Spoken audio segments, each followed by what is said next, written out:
There we go. Hey guys, Sean here, and welcome to the Christmas Waffle here on the first ever Christmas Waffle on Formula Sean. Yes, I know we do them over on the other channel, but that doesn't count anymore. So this is the first one. So it's a big moment. So really appreciate you joining us. I have a Santa hat on because I like to look a twat, but there you go. I've got some alcohol. I'm ready to go. Hope you are too. We'll do some shout outs in just a moment. First of all, before I get going properly, I do just want to say a massive thank you to everybody for helping to get the channel to monetization for super chats and membership. So thank you to Red Raven, to Lyle, and to AC for becoming channel members this week. And thank you as well to Valentine and Connell for your super chats. I'll read them very shortly. Thank you so much for your support. It really is appreciated, especially now it's almost Christmas. So feel free to throw all your money at me, but I know you've been spending a lot on Christmas, so don't worry if not. But yeah, thank you very much. Sets us up very nicely for next year. I'll do some shout outs in just a second. I had a feeling that'd be the case, but 1 second. Let me move Jonty down. There we go.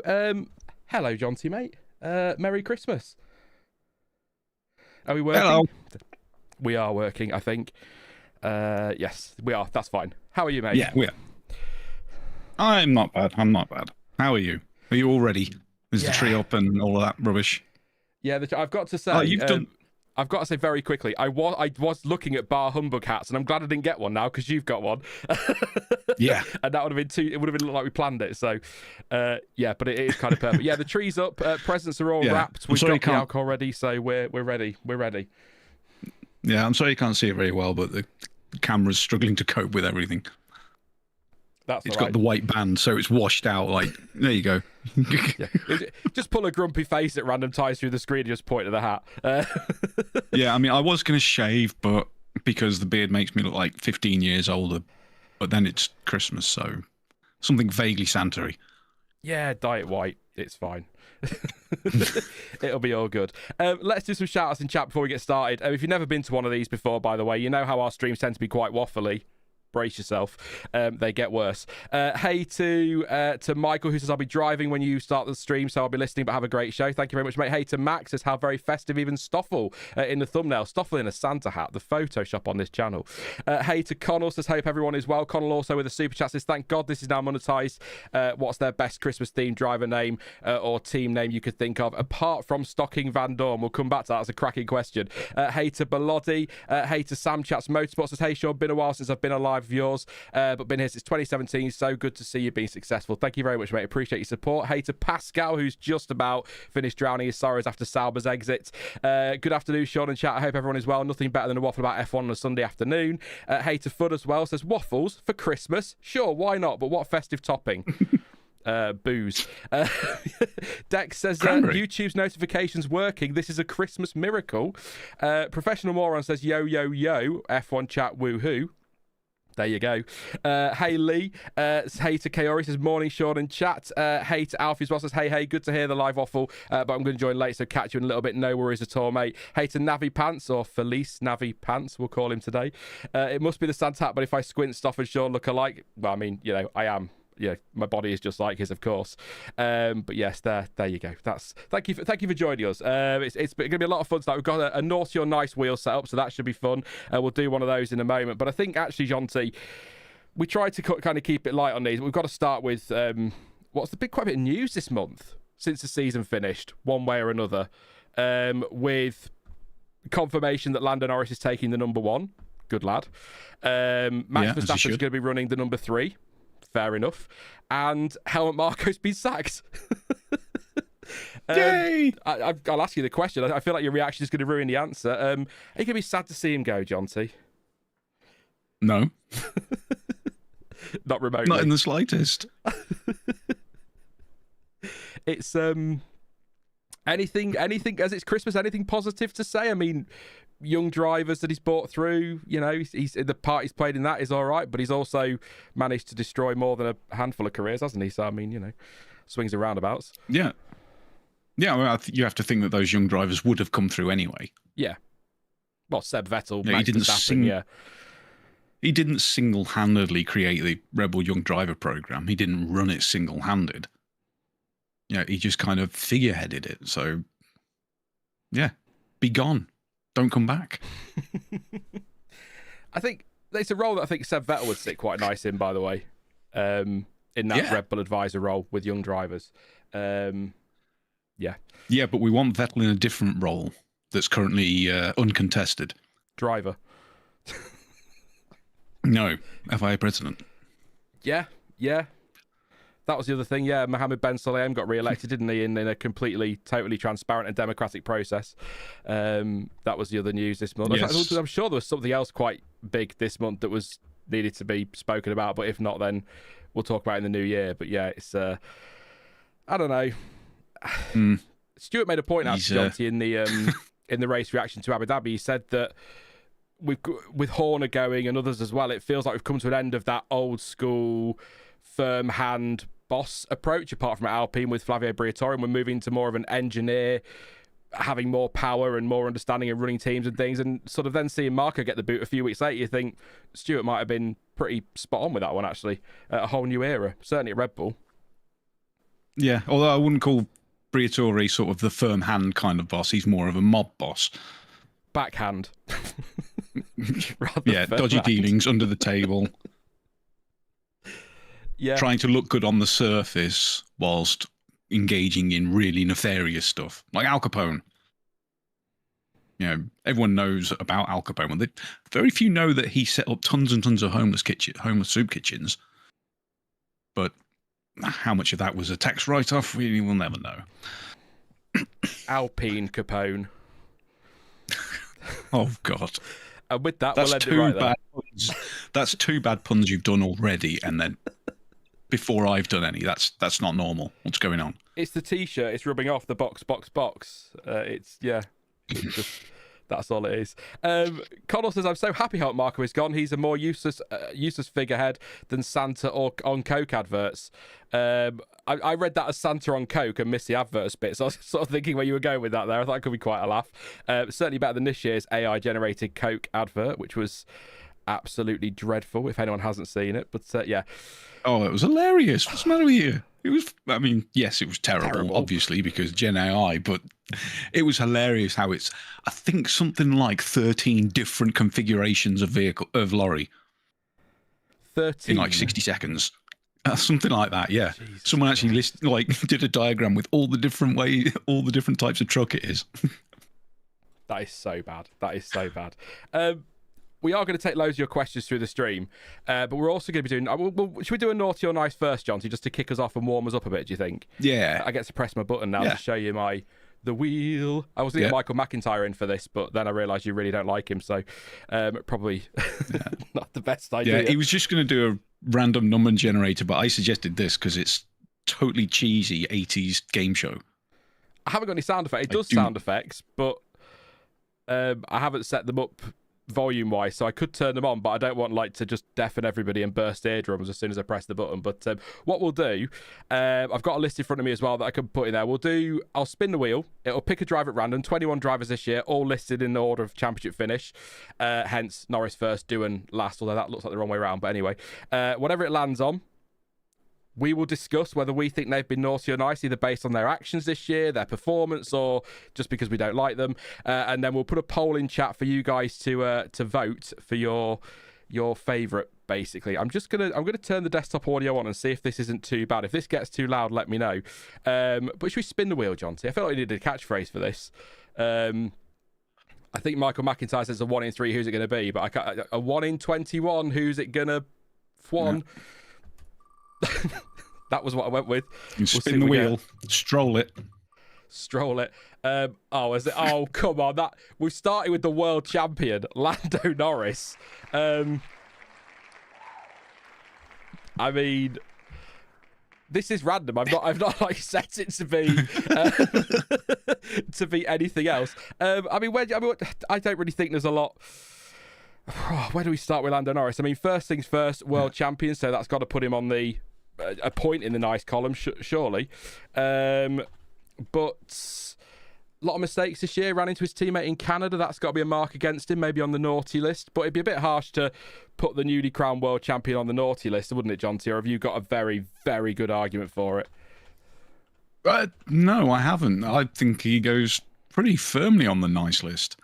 There was some mistakes, but they weren't ultra egregious. Like you say, Canada running into Piastri, all he did was take himself out. He didn't ruin Piastri's race, so it wasn't really nasty.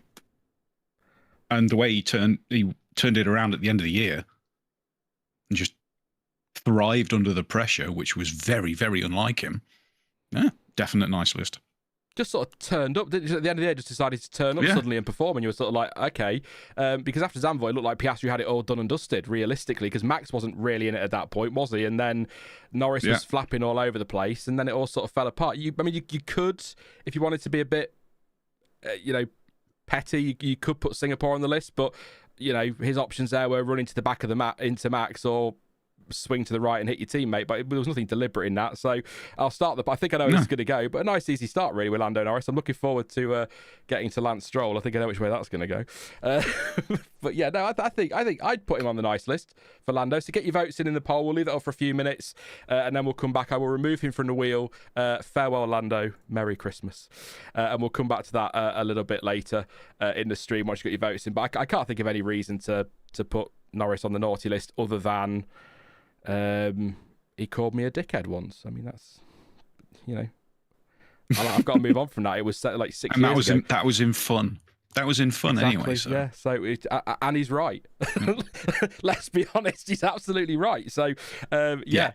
I can't fight him on that. He said nothing that wasn't true. And in good fun at the same time. I'll start with some chat questions then while you're getting your votes in on the poll, and then we will end that, and I'll let you know who's won it, although you can see, of course. And then I'm going to go to the community section because some good questions in there. The Hatbrush says people hate Norris for being too nice, in quotes. Fudd says Norris's biggest weakness this year has been his own self-belief and consistency. That's fair. There was a point earlier in the year, wasn't there, where Sky kept going on about how, why do you beat yourself up? And he's like, well, because I'm just being honest. And then he's just stopped doing it, didn't he? He was like, well, I just won't tell you anymore. Self-belief is a really good way. Yeah, self-belief is a really good way to phrase it. Yeah. Hey, Bloomy's here. Lewis is here. Hey, mate, how you doing? I did send you a message earlier about the badges for memberships, but I found them, so don't worry. And I've done my Photoshop work and made them look really bad, but they're there for now. They're useful. I hope you're all right, mate. Having a good one. Merry Christmas. Being overly nice was what Norris was criticised for, says a Yinker. At some points, yeah. Yeah, I find a lot of the... Maybe I'm sure Chat's everything wrong, but I don't know how you feel, Jonty, but I feel a lot of the Norris hate is very forced. Like, the people are forcing themselves to dislike him sometimes. Because there's nothing actually wrong with him. But welcome to F1 Twitter, I suppose. Do you go on Twitter much anymore, Jonty, for F1? No. No, not missing much, mate. I will say as well, by the way, if I'm shouting, it's because the Santa hat's slightly over my ears and I've got the headphones on, so I can hear nothing. So the hat may have to come off, but I'll leave it on for a bit longer. It's also really bloody hot. And I'm sorry about the flashing lights on the back shelf. It is very Willy Wonka's wet dream, isn't it? But, there you go. Yeah, you see, I did make an effort. Unfortunately, the tinsel's just out of shot. But there is actual tinsel Christmasing of the shelves. So... It's not all my that matters fault. to us. Blame is that you made Logitech. An effort. Let's have a look at your questions then, because we've got some. Sorry, we used to do the naughty. We used to pre-record the naughty or nice game, but yeah, we decided to do it live today to get you guys involved. I saw one from Belodi, who I'm still thinking about. Go on, Jonty. Sorry, I'm still thinking about that first super chat. I'm trying to think of Christmassy names, puns. We can go with that one first. It's just working away in the back of my mind. So, all right then, have a think. Chat as well. Thank God this is now monetized. He says, they say, what's the best Christmas themed driver name or team name you could think of? For example, Stocking Van Dorn. That one's a bit of a stretch. Yeah, but it mentions Van Dorn, so it's always going to be bonus points in it for me. So I mean, if we're going that level of bad, you got Olivier Panistoni. For Panettone, I mean, that's really bad. That's about what the level you expect from me, I think. Yeah, like Yuki Tsunoda. That kind of really bad. Tsunoda, oh my God. That's worse. It's the worst. It's the absolute worst. I try to think of a... I mean, I intend to drink quite a lot this Christmas, so Franco Cola Pint that's kind of festive, I suppose. Polar Bearman, Ollie Polar Bearman. I mean, Mistletoe Schumacher says professional moron. Chris Max Verstappen, yes, I like that, Lee. There we go. There's a good one. That's better. Chris Max Verstappen, I love that one. 10 points. You get 10 points for that, Lee. The pointing system is arbitrary. It's not. Sergei Sostocking instead of Sirotkin, says Max. I'm trying to think of a team name. Really, really dragging out the meaning of pun. I mean, Alpine and just calling them Alpine. I mean, that's easy. Teams is really tricky.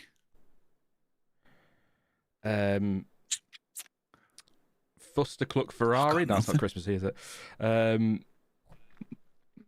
That's just Ferrari. I'm trying to think. That's a really tough question. Mercedes. That's fantastic. 15 points. That's absolutely a winner. Mercedes. That's about as good as we're gonna get. I think it's tough though. It's because I try to think of something Christmas tree for the festive stuff, but I can't think of anything for Pierre Gasly. Maybe Spruce McLaren. That's good. I like that. Yeah. This is the stream now. This is just us. This is it. Coming up with the worst buttons you can think of. Ho ho Honda. Not bad. I like that. I like that. We wish you a Merry Christmas. Christmas. I can't even say that. No. Oh dear God, no. Scuderia Red-Nosed Reindeers Ferrari. Or Ho Ho Wolf. I'm not getting into that one.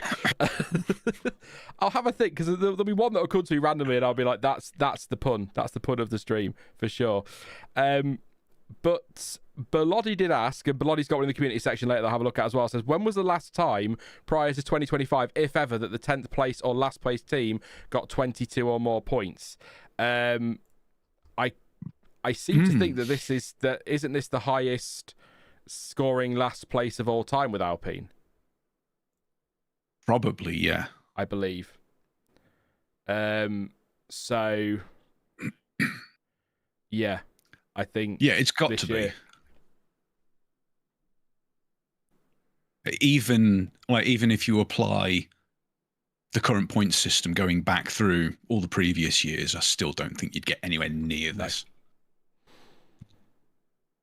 It's been such a competitive season, though.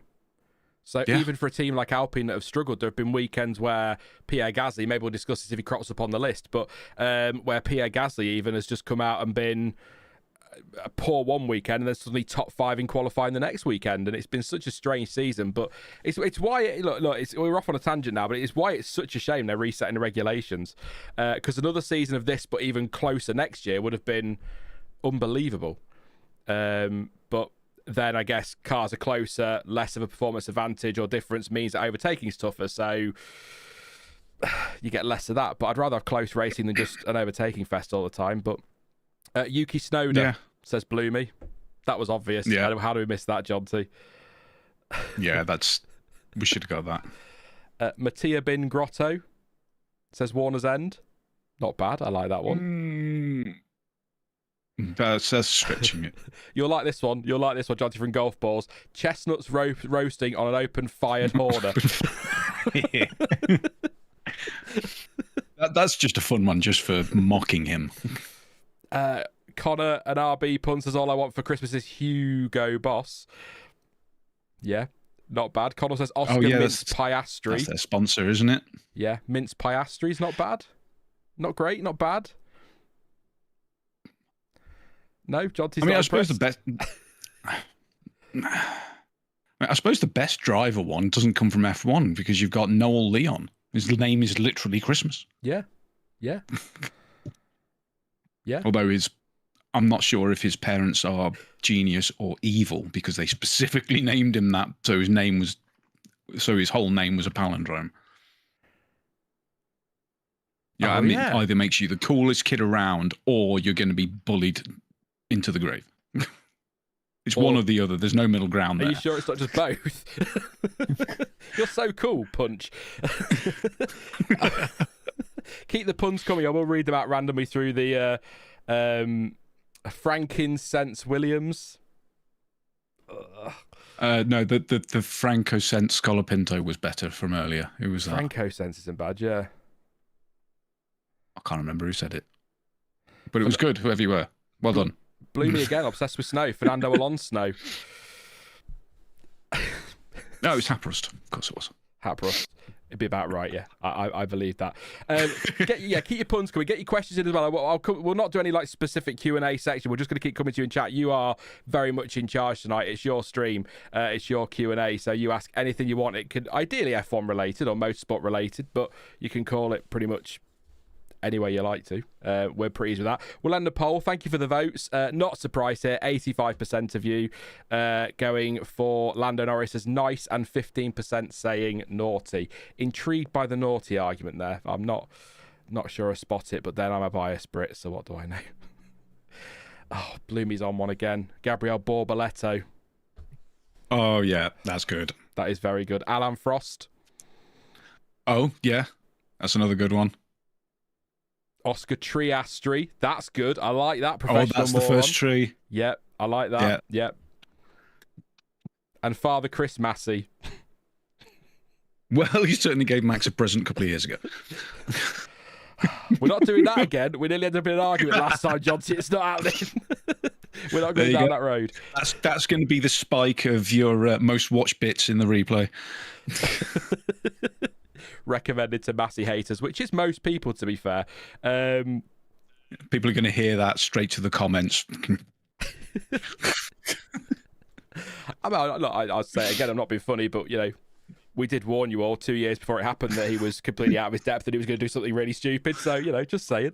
But let's not be negative. Let's be positive. You know, there's loads of reasons to be positive about F1 these days. I mean, are you looking forward to next year's regulations, Jonty? I know Stuart's quite excited. I must admit, the more I read of them and the tweaks, I feel more positive than I did 6 months ago. But I just don't like rules resets, the start of rules resets, because they can get a bit boring, can't they? Yeah. Well, there's been another one before we go into that. Yes. Then we've got a topic. Jonty loves a spin, doesn't he? That's all this is. Jonty loves spinning. What did somebody say a minute? It said 1 in 21, let's get it spun, but now it's 1 in 20. I'm just going to spin the wheel. It's just easy to spin the wheel. Yes, I like Michael McIntyre's the wheel. What can I say? It's Yuki Tsunoda. I just wait for the applause to go down there. Thank you. That was so kind. Yeah, I mean, talking Christmas really presents, he got the worst possible Christmas present and was promoted to Red Bull.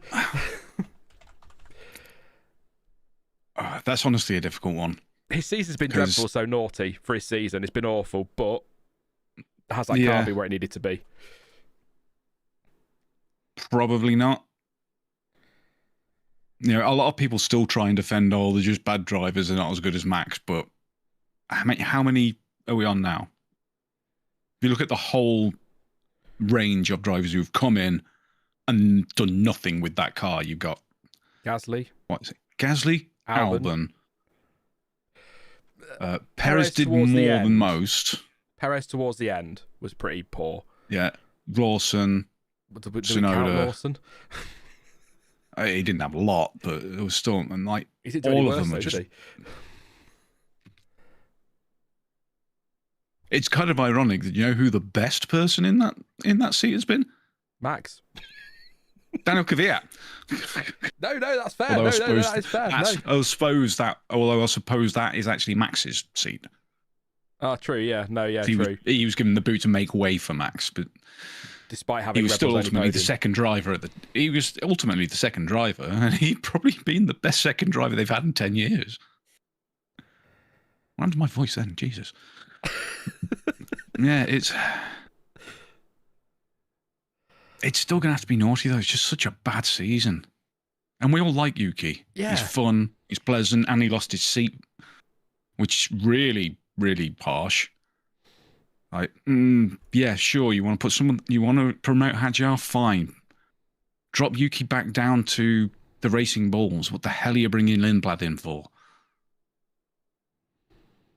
It's a conversation, a video I'm going to do in the new year, because I really want to talk about it, but it's too soon for Lindblad, and I'd even argue there was nothing wrong with leaving Tsunoda in that second Red Bull for half a season with the new rule set to see how he gets on with a reset. A complete refresh in that car, a car that, as Hadjar put it, can't be built towards Max because it doesn't exist yet.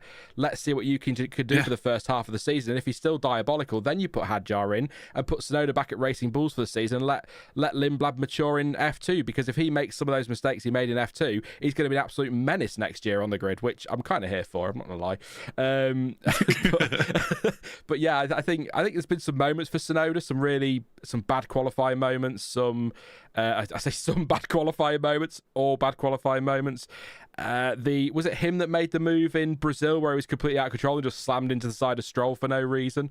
That could be an up at turn 8, 9-ish, somewhere around. The other way around. Stroll and Tsunoda. Stroll and Tsunoda sounds more likely, doesn't it? But it was shown in the replay in the race. It was only briefly shown, so it might be missed by people. But there are a couple of little moments like that you think, can't remember. Not great, but I for his season, obliterated his car in China. It would have been China. Lawson was still in China, wasn't he? So. Can't remember. No, I can't think.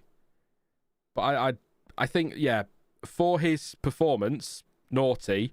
As a person, always the nicest for Yuki. Always for Yuki. Nice person. But yeah, get your votes in chat, in the poll. Yeah. A little bit more split this one, which is good to see. So I'll remove it from the thank wheel. you, Connor. It was Imola. Massive crash from getting the corner a bit wrong. There was some talk about something up with the car, but yeah, too much curb. Round he went. Oh dear. I try to think of the incident. This year. Yeah, we went backwards across the gravel and caught the tyres just after a bump in the gravel, which sent him airborne in it. Sort of doing an inverted roll. Yeah. I found it. Very similar to, ironically, Kvyat's one at Japan a few years ago. That was a nasty crash, wasn't it? That one. That was on the run to the hairpin. They were very similar in the way they behaved. Yeah. Was it run to the hairpin? Yeah, it would have been out of the Degners, wasn't it? Yeah. Yeah, it was on the run to the hairpin. It was just such a weird place to have a crash, and certainly one of that scale, I suppose you could say, because he did roll in that one, didn't he? So, yeah. It was Imola being gone soon is great news. Yes, it's historic, and in qualifying, really good fun because it's tight, because it's really tricky. But racing, my God, it's awful. I'd still take it over Qatar every day of the week, though. Although it does mean there was other news that you missed. Yes. Portimao. Last week or so. Yes, Portimao coming back. Portimao's fantastic. Full on roller coaster track. It's awesome. Effectively replacing Zandvoort, isn't it, on the calendar? Yeah. No, really pleased to see Portimao back. That was rumoured a while ago. They were talking. I didn't think it would happen. But I'd be very happy with Portimao. I'd also like to see Istanbul Park back. I think that's a really good racetrack. Yeah. So I take that over quite a lot of the crap we've got at the moment, certainly over the street tracks. But I also saw apparently Barcelona, the Circuit de Barcelona, Catalunya, apparently that's going to go into rotation with Spa. What a pool of tracks. Epic shite. It's going to go into rotation with Spa. So I don't know why we need two Spanish races a year. Sorry. Yeah, not the supermarket chain. No, I thought all I heard was bar. Oh, right, we're having a Welsh Grand Prix. Barcelona will sort of swap with Spa each year, apparently in rotation. With probably other tracks will get put in there as well. But here it comes, the calendar talk. There are a handful of tracks that should be on the calendar regardless, and they are the likes of Monza, Spa, and Silverstone, without debate. But if we can get another street track in and a lot more money, preferably in the Middle East, then hey, who cares anymore, right? Although with changing all the tracks around, we still get the same issue we had with the start of these current regs that are now gone and the changes to Albert Park. It's like you're changing the cars and the track at the same time. Now we don't know which one was the problem. Yes, because that was 2022, wasn't it? We were really looking forward to Albert Park because they made the track change. They were like, oh, hang on a minute. We can't really read all new it. Cars. They just need to have that once. Have you got a bevy, Jonty, of any kind? I bought alcohol. I've just finished my coffee. Oh, I bought alcohol. That was stupid then. You may have to take charge in a bit. Yes, because I'll magically control the stream from here and click all the buttons. I could turn myself off. Could have worded that better. And then I could just go to sleep for an hour. It's fine. Just leave you talking. Connor says that Istanbul got stuffed with the new surface, didn't it? If that's supposed to be a Christmas pun, Connor, you're a legend. If that's accidental, you're even more of a legend. Turkey, stuffed, Christmas. Yeah. The new surface was interesting. The best thing of the last 10 years. That was utterly fantastic. Hilarious. Like the slippiest, most unpredictable surface pretty much any F1 race has ever had. It was such a test for the drivers, and it was fantastic. Loved it. Yeah. The road cars having to go around overnight to put some rubber down. Oh, that was. Can you imagine being there, like living there, and like they suddenly asking, like, "Can you come and just blitz around the track all night in your road car?" Fuck yeah! That'd be so cool. Imagine if you'd gone to the British Grand Prix at Silverstone. They're like, "Actually, can you come race around the track all night?" Like, yeah, I'll sleep through qualifying. I don't care. Just have to close the track for barrier repairs by the time I'm done in my little Astra. Apparently our hats are really sweet. Thank you, Anushka. Hope you're all right. Merry Christmas. Red Raver says it led to Lance Stroll on pole. Just saying. That's true. It also led to one of my iconic lines by over a in the second F1 and a word. half. I think I jumped up in that watch-along that we did, and I just turned around and I said something like Lance Stroll on pole, just a paid driver, my fat ass, or something like that, which upset a few people. Like, well, he's just a paid driver. It's like, oh, shut up, I was having fun. But yeah, that was quite a moment. Lance Stroll on pole, that's true. But that was also one of the big mistakes Massey made that year. Not Stroll on pole, but the restarting in practice. Don't set me off. Right, so don't no start safety me off. talk. Spa humbug. There you go, says Farty Golf Balls. Oh yeah, good one. If you are just tuning in, we're doing puns, but if you've got a Christmas pun for a driver name or an F1 related thing or anything, feel free to throw them in chat. We'll read them randomly out of nowhere through the stream. Silverstone, they'd invite people to do that, but somehow still charge folks £100 for the privilege. Says fun. Yes, they would. What was it? I think I was saying it on the stream the other week. The guy who does the motorsport broadcasting blog, I've forgotten his name, it's gone out of my head. I want to say Simon, but I don't think it is. He's going there, and I think he's paying, I think they're charging him like £200 and something for parking for the weekend at Silverstone. Yeah. Like, what? Yeah, that was the thing that came up a few months ago when the ticket sales went on. Yeah. People went absolutely mental because the parking has gone through the roof. And it's like, what? How can you charge that much for using a bit of a field? They don't even. I don't understand. They point to where you need to go. You're over there. Follow him.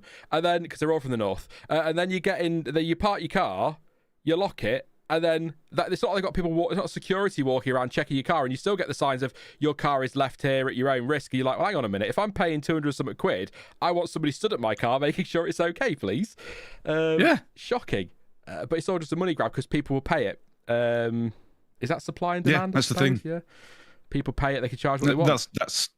That's the biggest problem with Silverstone. Like, they could really learn their lesson if people did vote with their wallets, but people don't.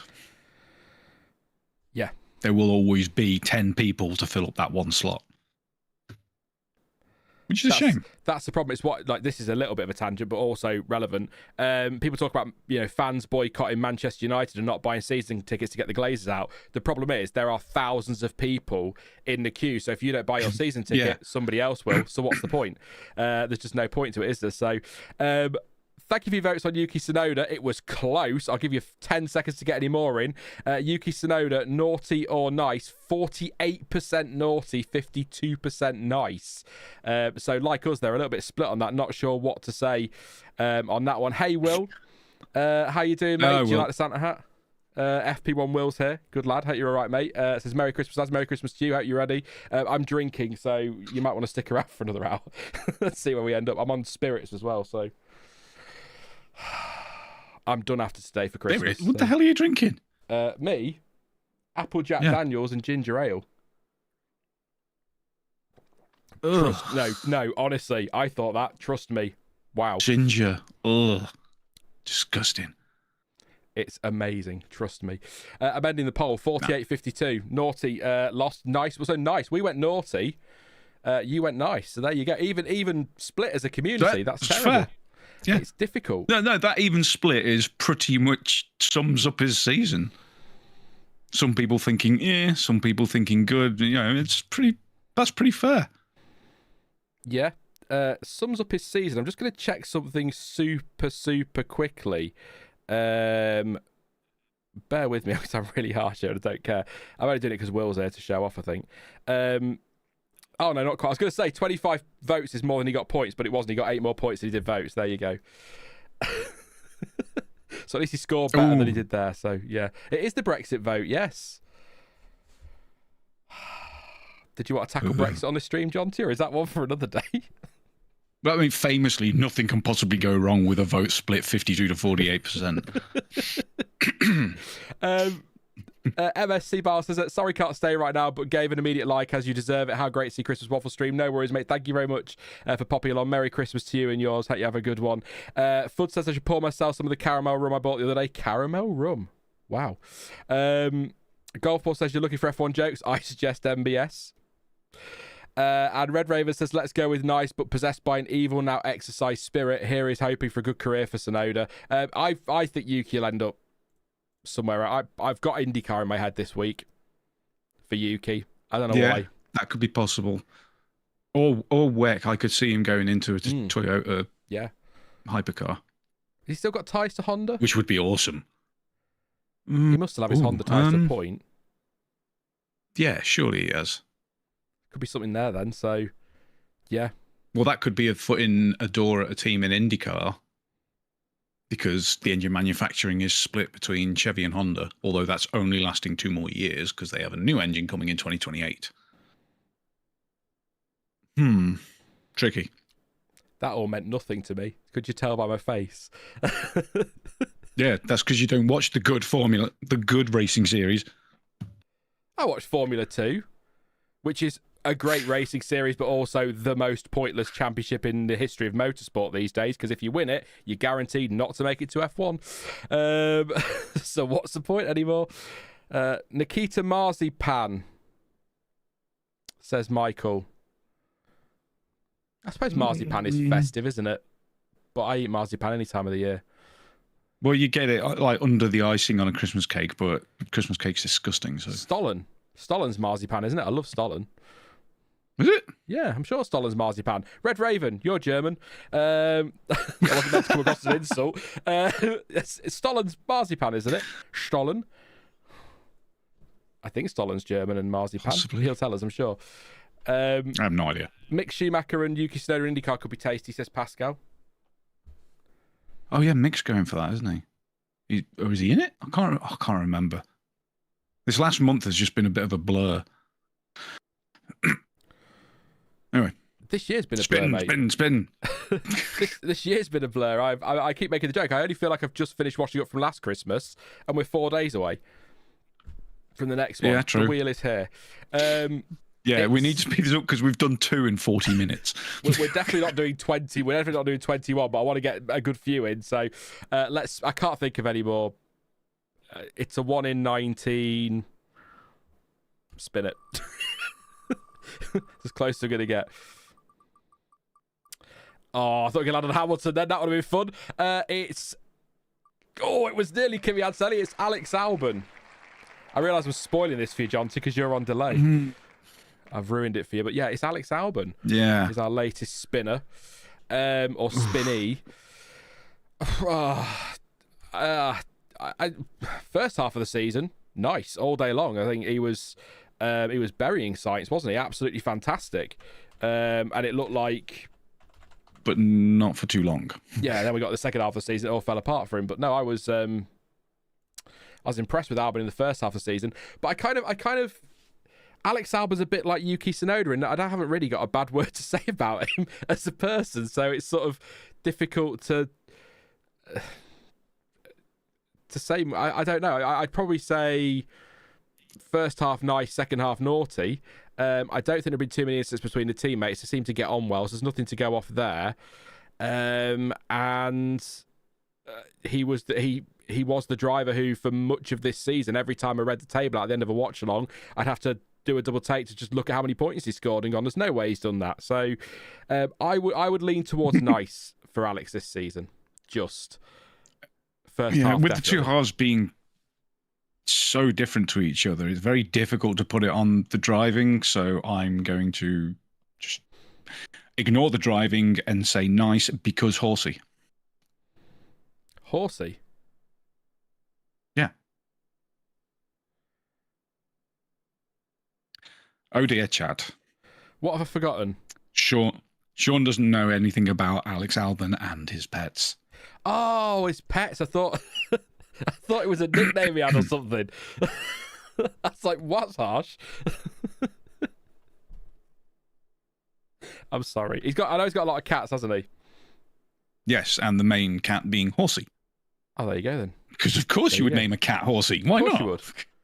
When you said Horsey, I was thinking about the unicorn that Carlos Sainz had, and I thought it was a Williams thing, but it wasn't, was it? So, actually, that's fair from Kaori. Alex's radios were quite naughty this year. There were a few, weren't there, that were quite spicy to his team.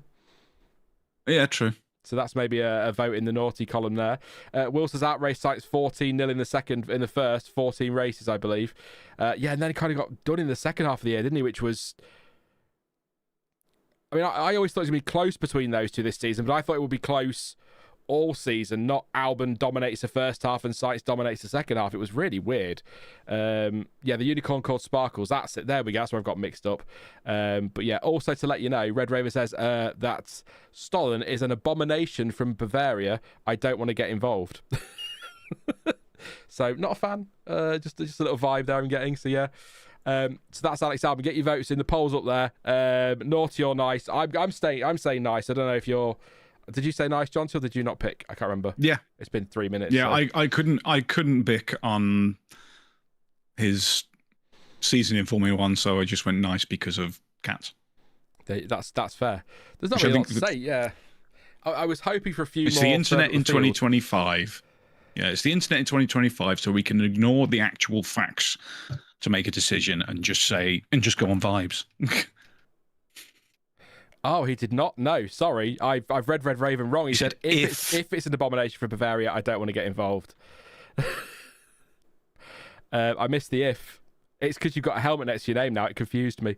Yeah, if it's an abomination for Bavaria, I don't want to get involved. That was a conversation with somebody else that I've just hopped in there as well. Stollen Van Dorn. There we go. That'll save me from my embarrassment.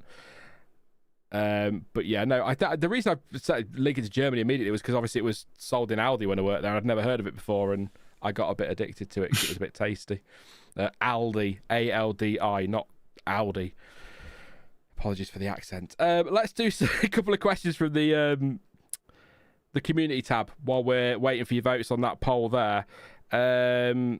Surprises no, and I won't read the whole message, it's quite a long one, but thank you for your comment. Did actually ask the other day if we would have a little waffle about how to improve sprint weekends.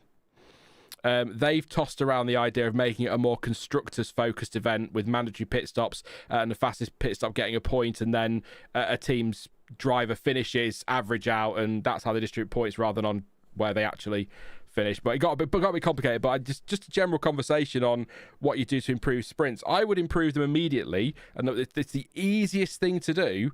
Is if you get rid of them, they're instantly an improvement. It's that simple.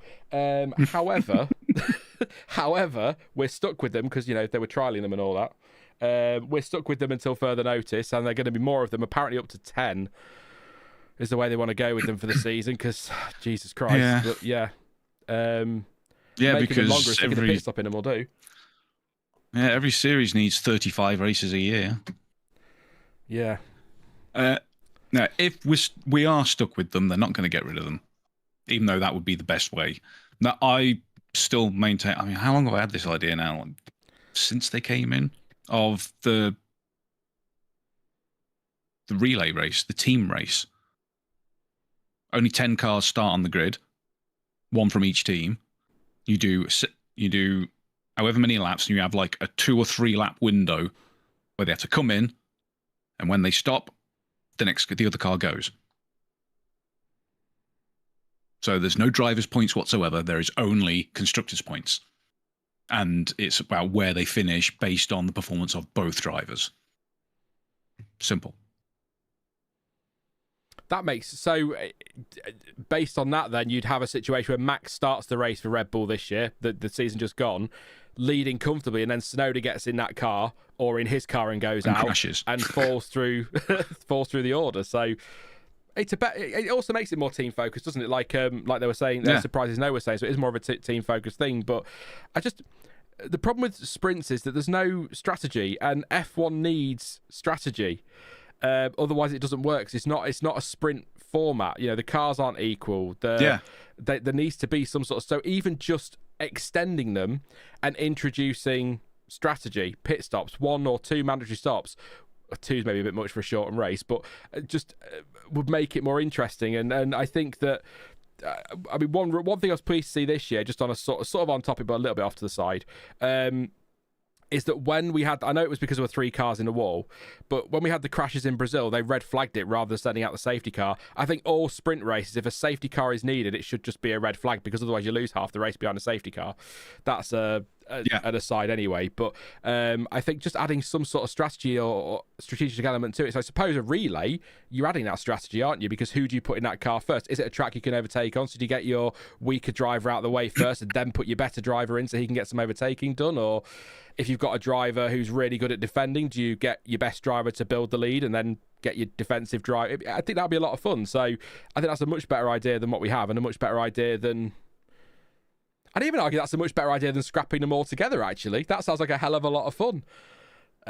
Yeah. There's a lot of things that F1 in general could do, especially when it comes to some of the more lacking in appreciation tracks. Let's say it the nicest way possible, like Monaco. We know the racing's not great, but qualifying's the best session of the whole year.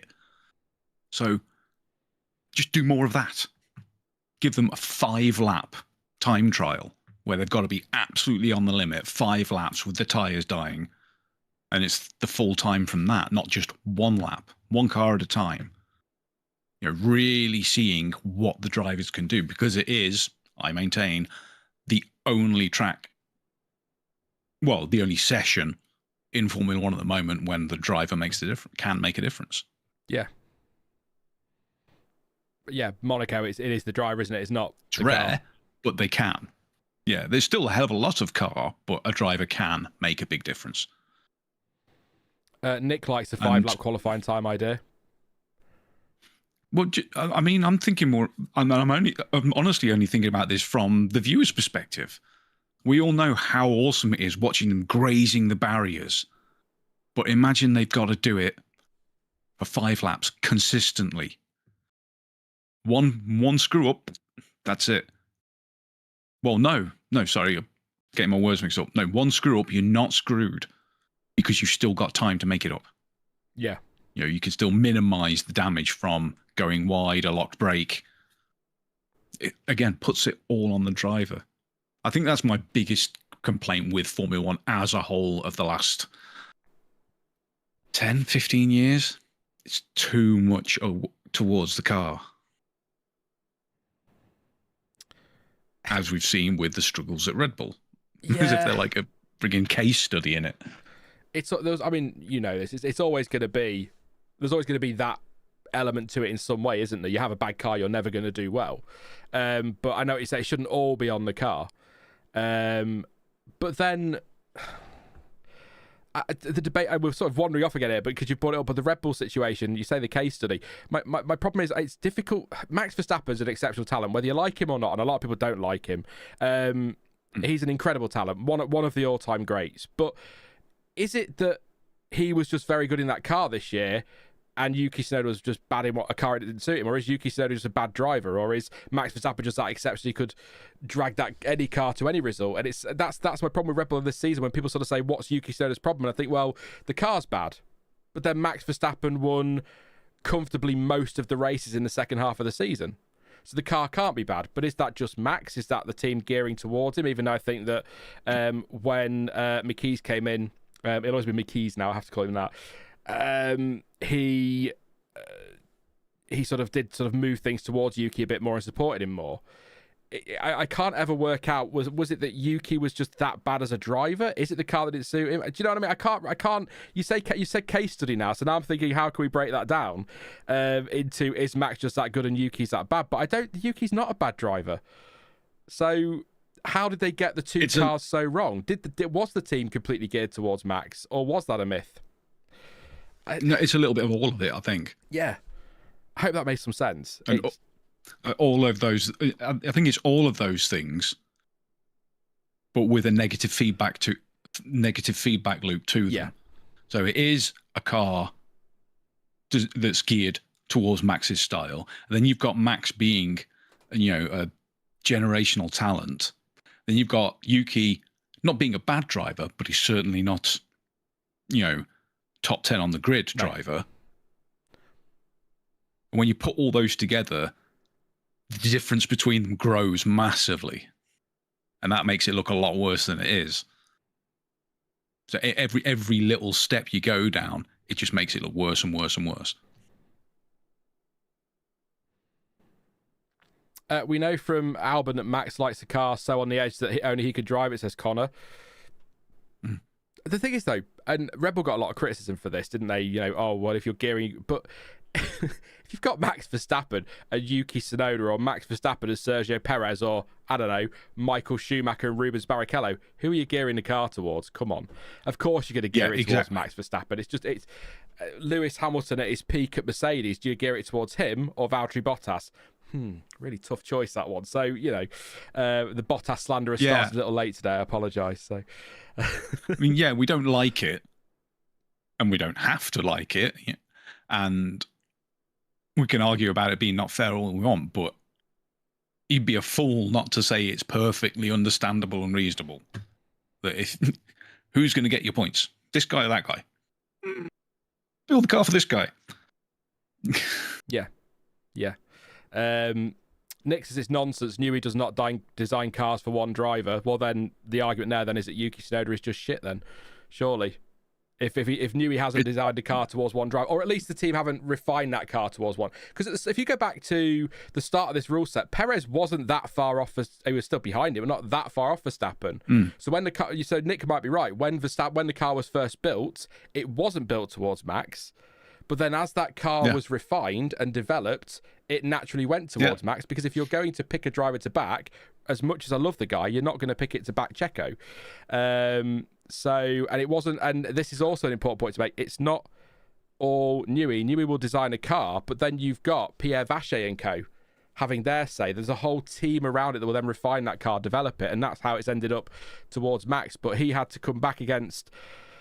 I'm a being typical Ferrari fan here. Oh, we were totally in the title fight in 2022, honest. But he had to come back against Ferrari in 22, dominated 23, hung on in 24, nearly somehow bloody nicked it this year. You've got to back Max. So it's, Newey may not have designed the car initially for Verstappen, but it became Verstappen. Yeah, how many upgrades has it had since then? Yeah. And he wasn't leading that team. And Newey wasn't leading the Red Bull design team since quite a long way ago. He had the amount of input he had on that car is very, very small compared to what it had been a few years ago. Yeah, I mean, Nick makes fair points. Said Yuki was only 0.5 slower than Max, and the 0.9 gap from P1 to P20 makes Yuki look bad. I get the point, but Isaac Hadjar scored 51 points this season and Yuki Tsunoda scored 33 in the, at worst, third best car on the grid. So, yeah, there is a big gap there. I get the point you make, or a small gap there, and a 0.5 second gap to your teammate. Yeah, but he should still be beating Racing Bulls, Saubers, Aston Martins, etc., etc. So that's why I agree with Jonty. I think it's a bit of everything in this with Yuki in the negative feedback loop. So, yeah, it's difficult, but let's close the poll. We're going to spin the wheel again, aren't we? Because John's getting mad in a minute. 90% have gone with nice for Albon, and 10% have said naughty. So there you go. Yeah, 10% of dog people. Yeah, that's why I voted on that one. Even though he's got dogs as well. I'm going to spin the wheel, but I'm not going to say the result, Jonty, until I know you will have seen it on stream. So, assuming there I'm going to guess that it's going to be Hulk. It's not. It's Max Verstappen. Oh no, I didn't want Max to crop up tonight. This is where Sean and Jonty argue. So where Sean's going to pull out the shield. Me, yeah, I'll go first. Nice.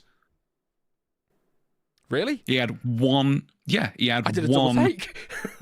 He had one rush of shit to the brain in Spain, for which he should have got a race ban. I just want to get that out there. 4 points is possible for the stewards to give. And they chose not to for an intentional case of driving into another car. Sorry, it should be a flat race ban in of itself.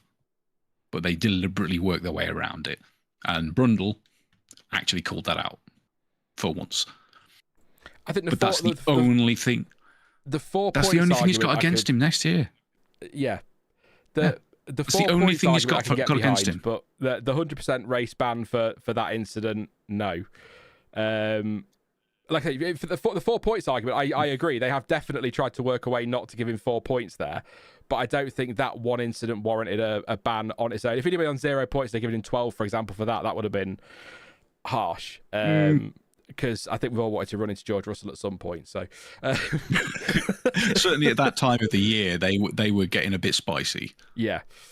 But I honestly think that's the only really bad thing he's got on this year. The rest of it, his racing's been pretty clean, and the way he turned around the second half of the year was insane. That was god tier driving. That's probably the best he's performed in his entire career, like the last 7 to 8 races. Comfortably. Do you know how good Max was this year? I can tell you this as a fact, and people who are at the stream will know. Stewart warmed to him.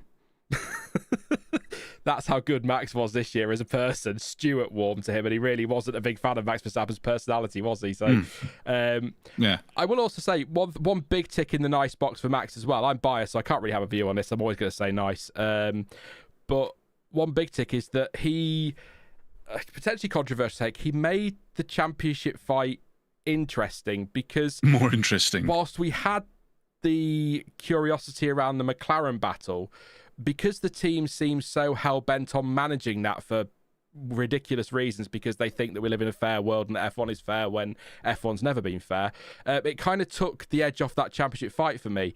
But throwing Max in there meant that McLaren had to think twice about everything they did. And they had to constantly be looking over their shoulder, and it put the pressure on. It stopped them being able to manipulate things a little bit.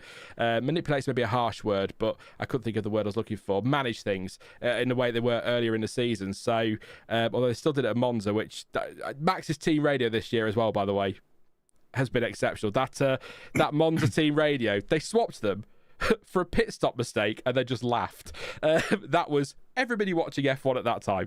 It's a nice list for me for Max, and it's always been a nice list for Max. So, I mean, I can totally get the points people are making in chat. Well, I think the difference is that they're trying to see the different levels. I mean, yes, it's using the car as a weapon, but it was very tame. He certainly wasn't putting lives at risk. It banged wheels, essentially, or he banged his wheels. Intentional. Yeah, I think that's the key, and it should be a flat ban in every series, any series. Use it intentionally. Drive into someone, ban. No ifs, no buts, no penalty points, no nothing. Just on the spot, regardless of series, regardless of how fast, how slow. Yeah, there certainly should be ones where it gets even worse. Ticked them, behind the safety car, overtake 10 cars to intentionally drive into your teammate at full speed while they're doing safety car speeds. Yeah, that quite deserving of a 2-year ban.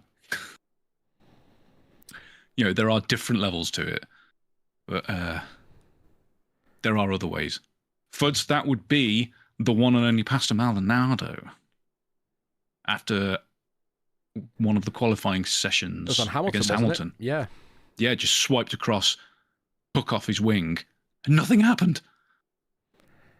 Which I still don't understand. Was it? And the same year, he'd also put Perez in the wall in Monaco, I think. Maldonado was a menace. Yeah, he really was. So you're talking about sticky drivers in the wall now, and I've gone to Perez Ocon in my head, and one of my favourite driver pairings of the last decade, because Ocon really put the wind up Sergio Perez, didn't he? Perez was kind of really mellow and really good driver, and then Ocon got in the car and was kind of like, "I'm your teammate now, bitch," and they just kept running into each other.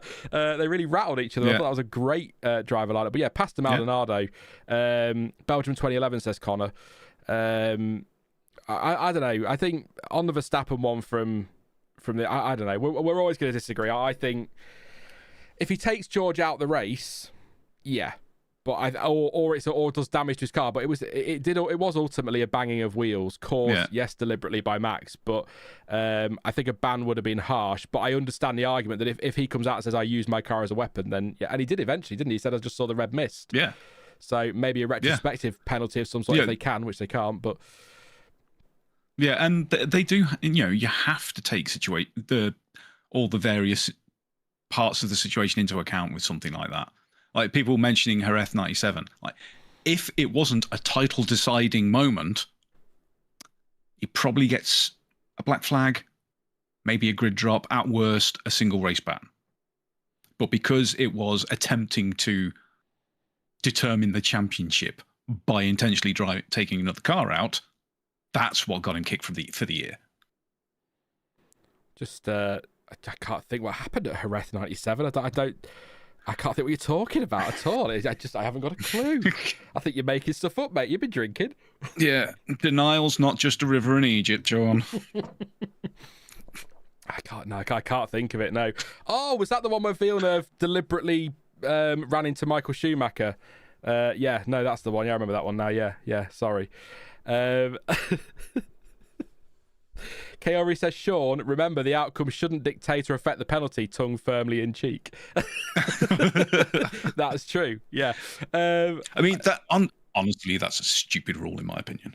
There's a lot of rules that are stupid in F1, but I'm pleased to see actually on other news that they are going to, it sounds like the stewards are going to get a bit more time to deliberate on things and a bit more leeway, which is both good and terrifying all at once, unless I've read the article wrong. I still think we need permanent race stewards. There needs to be an odd number. 5 people that go to every race as stewards, and if they vote on a penalty, when they're there, that's the penalty. Are we also going to... Does that give me a chance to stand on my hill to die on again? Oh, no. Sorry, folks.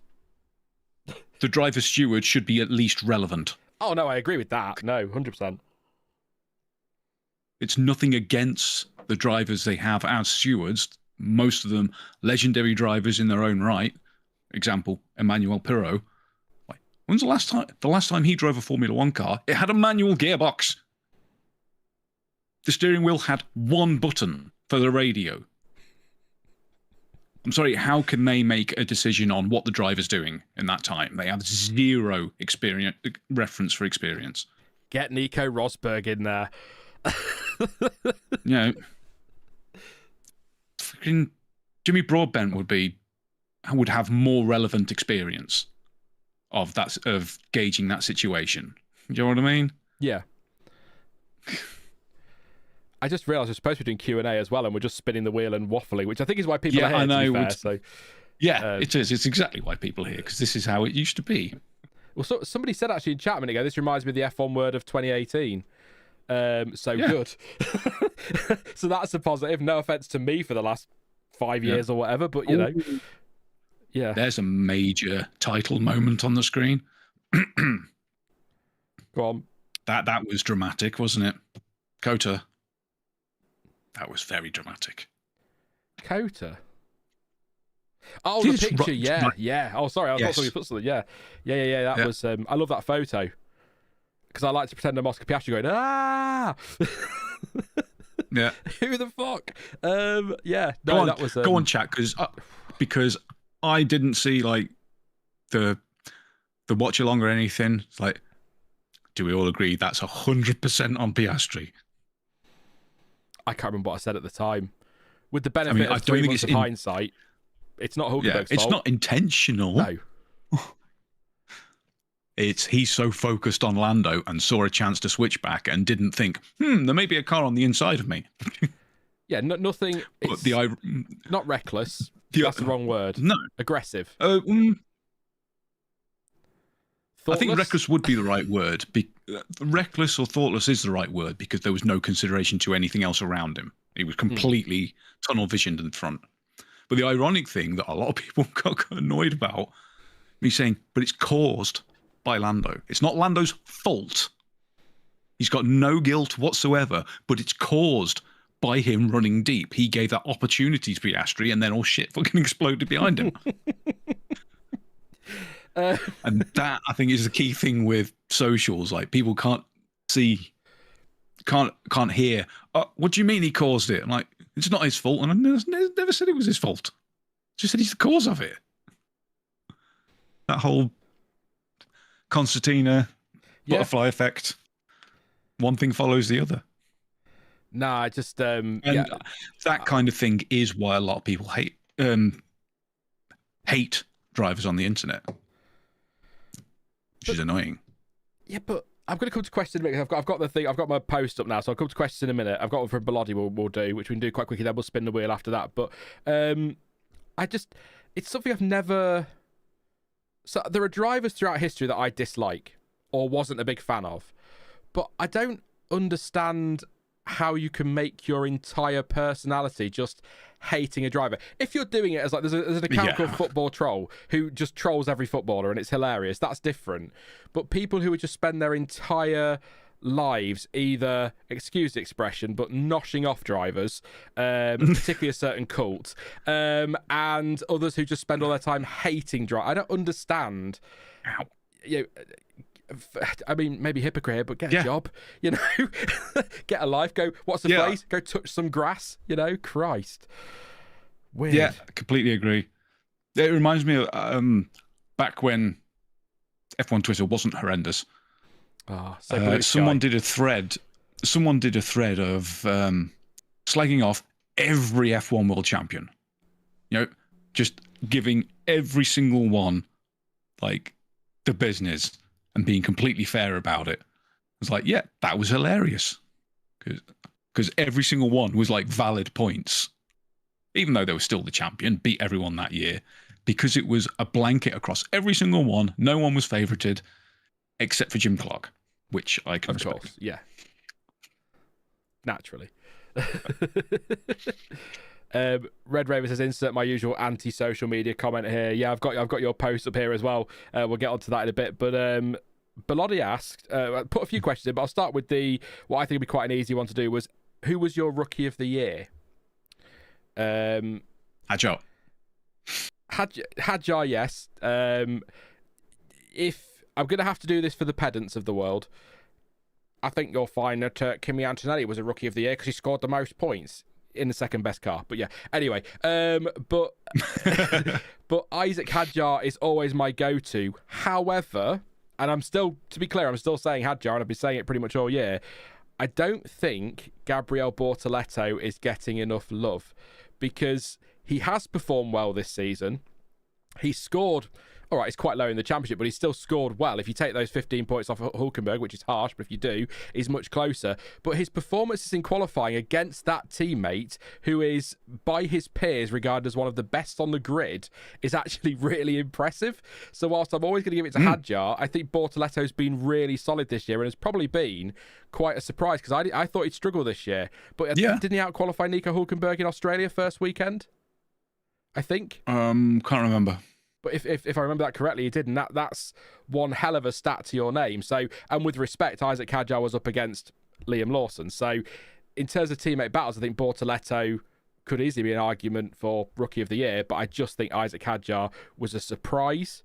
I think he was not the bad temper or the ill temper drive we'd seen in junior categories as much. He seemed to have worked on that. The way he picked himself up after Australia was unbelievably strong for a young driver, and he's just blown me away this year. Even in that little dip in the summer, he still had some performances in there that made me go, okay, I see you. So it has to be Hadjar, but I think Ollie Bearman's been decent. I think Gabriel Bortoleto's been good. I think Kimi Antonelli was good bad, good is how I'd probably say Kimi Antonelli's season went. And who are the other rookies? Lawson, if you count him as a rookie, which I kind of do and kind of don't, meh. And I think Jack Doohan and Franco Colapinto, you could just mark them the same, probably, to be quite frank. I don't think either of them were particularly great. I mean, Bearman certainly in the last sort of 7-8 races, he was just monstering it. He was up there all the time. He had something like 6 top 10s in a row or something ridiculous.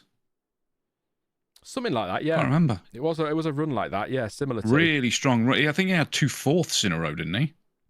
Or 5ths? It was 2 top 5s, definitely at least 2 top 5s in 3 races, something like that. Yeah. I think the stat was. Well, no, I definitely had... The main point that sticks out in my head for Hajar was Australia. Yeah.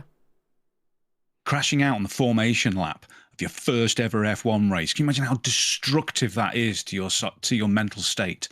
And the way he came back with insanely strong mental fortitude and was just fast every week, apart from like 1 or 2 off weekends, was just so impressive. I mean, that would be impressive for a top driver, never mind a rookie. He looked beaten after Australia, didn't he? When you go back to those pictures of him crying and being, you thought, oh, it's too early. I was thinking at the time, it's too soon for him. He's taken such a kicking here. Oh, this is the end. You know, he's going to be so tough for him to bounce back. And then he turns up at China and went, hi everyone, Whom. Okay, no, he's fine. Yeah, I was so concerned that like the next race he was just going to be binning it in every qualifying and be gone after 4 races. Yeah. I really thought that's what's going to happen. Ironically, that's what Bearman was doing in Australia. Well, this is this is why, no matter what he did this year, I was never going to be able to give Ollie, unless he won the championship in a Haas, I was never going to be able to give Oliver Bearman Rookie of the Year, specifically, and maybe you're going to say I'm really harsh here, but I know you're a massive safety nerd, so you might agree, specifically because even rookies in karting know that you do not speed under red flags and crash on pit entry at Silverstone. You know, so that for me was, people call that a rookie mistake. That wasn't a rookie mistake. That was lower than a rookie mistake. That was Sean on the F1 game trying to get some cheeky seconds up on the way into the pits during a safety car. That's what that was. So I to me, that's a huge block. And all the penalty points he got this year, he's so close to a ban. I thought Haas might get to North in Abu Dhabi and just take it. Yeah, he's 2 points off, I think. Yeah. Yeah, he's close. Because he got to 10 with a post-race penalty from Abu Dhabi. Unless it was someone else. I'm pretty sure it was Bearman. But no, you see the problem there with that whole incident is the fact that the flags are law. Yeah. Until you get to F1, and then only in F1 they're kind of just a suggestion.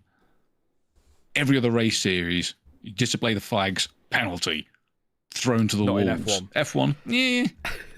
Unless you do it really badly, you're probably fine. I'm going to spin the wheel. I've written this down so I don't forget it, because I was supposed to start the stream, but I just want to very quickly, I don't tend to do this, but this isn't my life story, don't worry. I was born in Grimsby. There you go. I grew up in a town called... I know. I grew up in a town called Louth in Lincolnshire. Lived in Boston for a few years and now in Lincoln.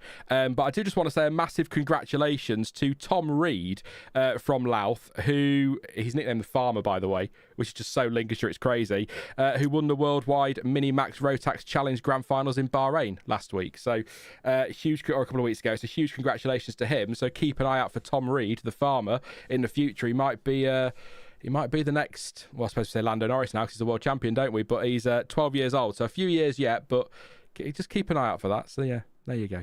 Just won the what now? Worldwide Knick-Knack Paddywhack. The Rotax Minimax Championship in karting in Bahrain. Okay. Have you read some of them, though? Some of the names you get for the karting terrible championships. Sponsor. That's a terrible series sponsor name. Christ. I'm just going to spin the wheel. Yeah. I'm spinning the wheel. There we go. Hey, CPB, by the way. I meant to say that earlier. Merry Christmas to you. Oh, dear. Any Argentines, leave now.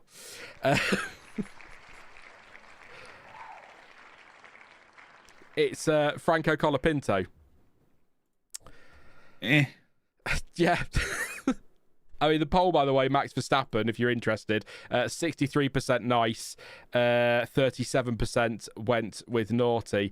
Franco Colapinto, I am going to be perfectly honest about this one, and I'm not being awful to him, but I don't really think he's done enough to warrant either. He certainly seems to have worked on the crash-happy nature of the back end of last year, which is good.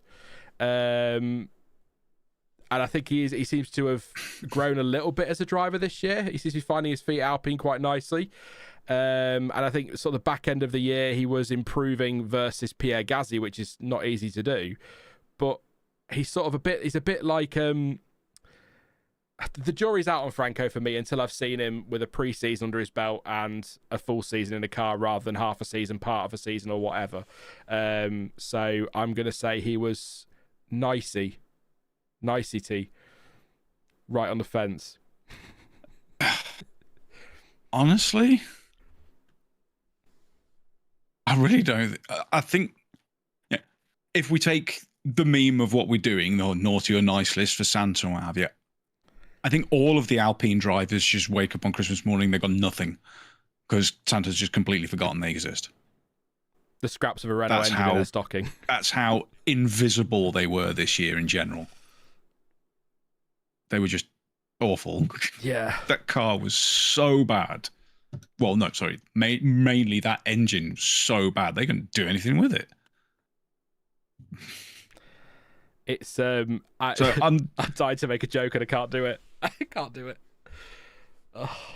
I'm going to give all three Alpine drivers a nice out of pity for driving that. There you go. That's fair. See, Max says Colapinto would definitely be naughty if you were doing. What on earth has he done to deserve that seat? That could work for either driver, I think, to be honest with you. Neither driver maybe deserved the seat. Neither driver deserved to get dropped. So, I was going to say to CPB, I said Argentine, mate. But we're not getting into that debate ever on this channel. That was a joke. Red Raven says Santa's busy cleaning up in Enstone. Alpine get a Merc engine for Christmas. So there you go. You know, maybe the nice list. That's a great present to get. So it must be the nice list. I like that argument, actually. Works team with a customer engine. I'm sorry, it's still funny. I like your argument. Still funny. They've had such a shit season. The team's crap. They've got to deal with Flavio Briatore. Put them on the nice list out of sympathy. All three of them. So if we spin the next two in quickly, we'll be able to get rid of them quickly, won't we? Because we know the answer now. But it's I don't know. It was nice that Alpine were in the field, says Michael. Yeah, the review of Alpine's season is they were there. That's basically it. Yeah. I'm afraid to say so. Yeah. Someone asking Santa if he's got them on the list, and all you get is just the Ferrari radio. We are checking. Yeah.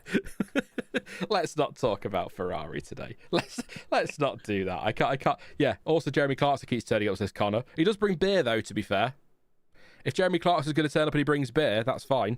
I've no problem with that. Anyone just turns up with beer, that's cool. Yeah, I suppose. Yeah. The food that at his pub looks pretty good because Beard Meats Food went there a couple of weeks ago. I love Beard Meats Food. Yeah.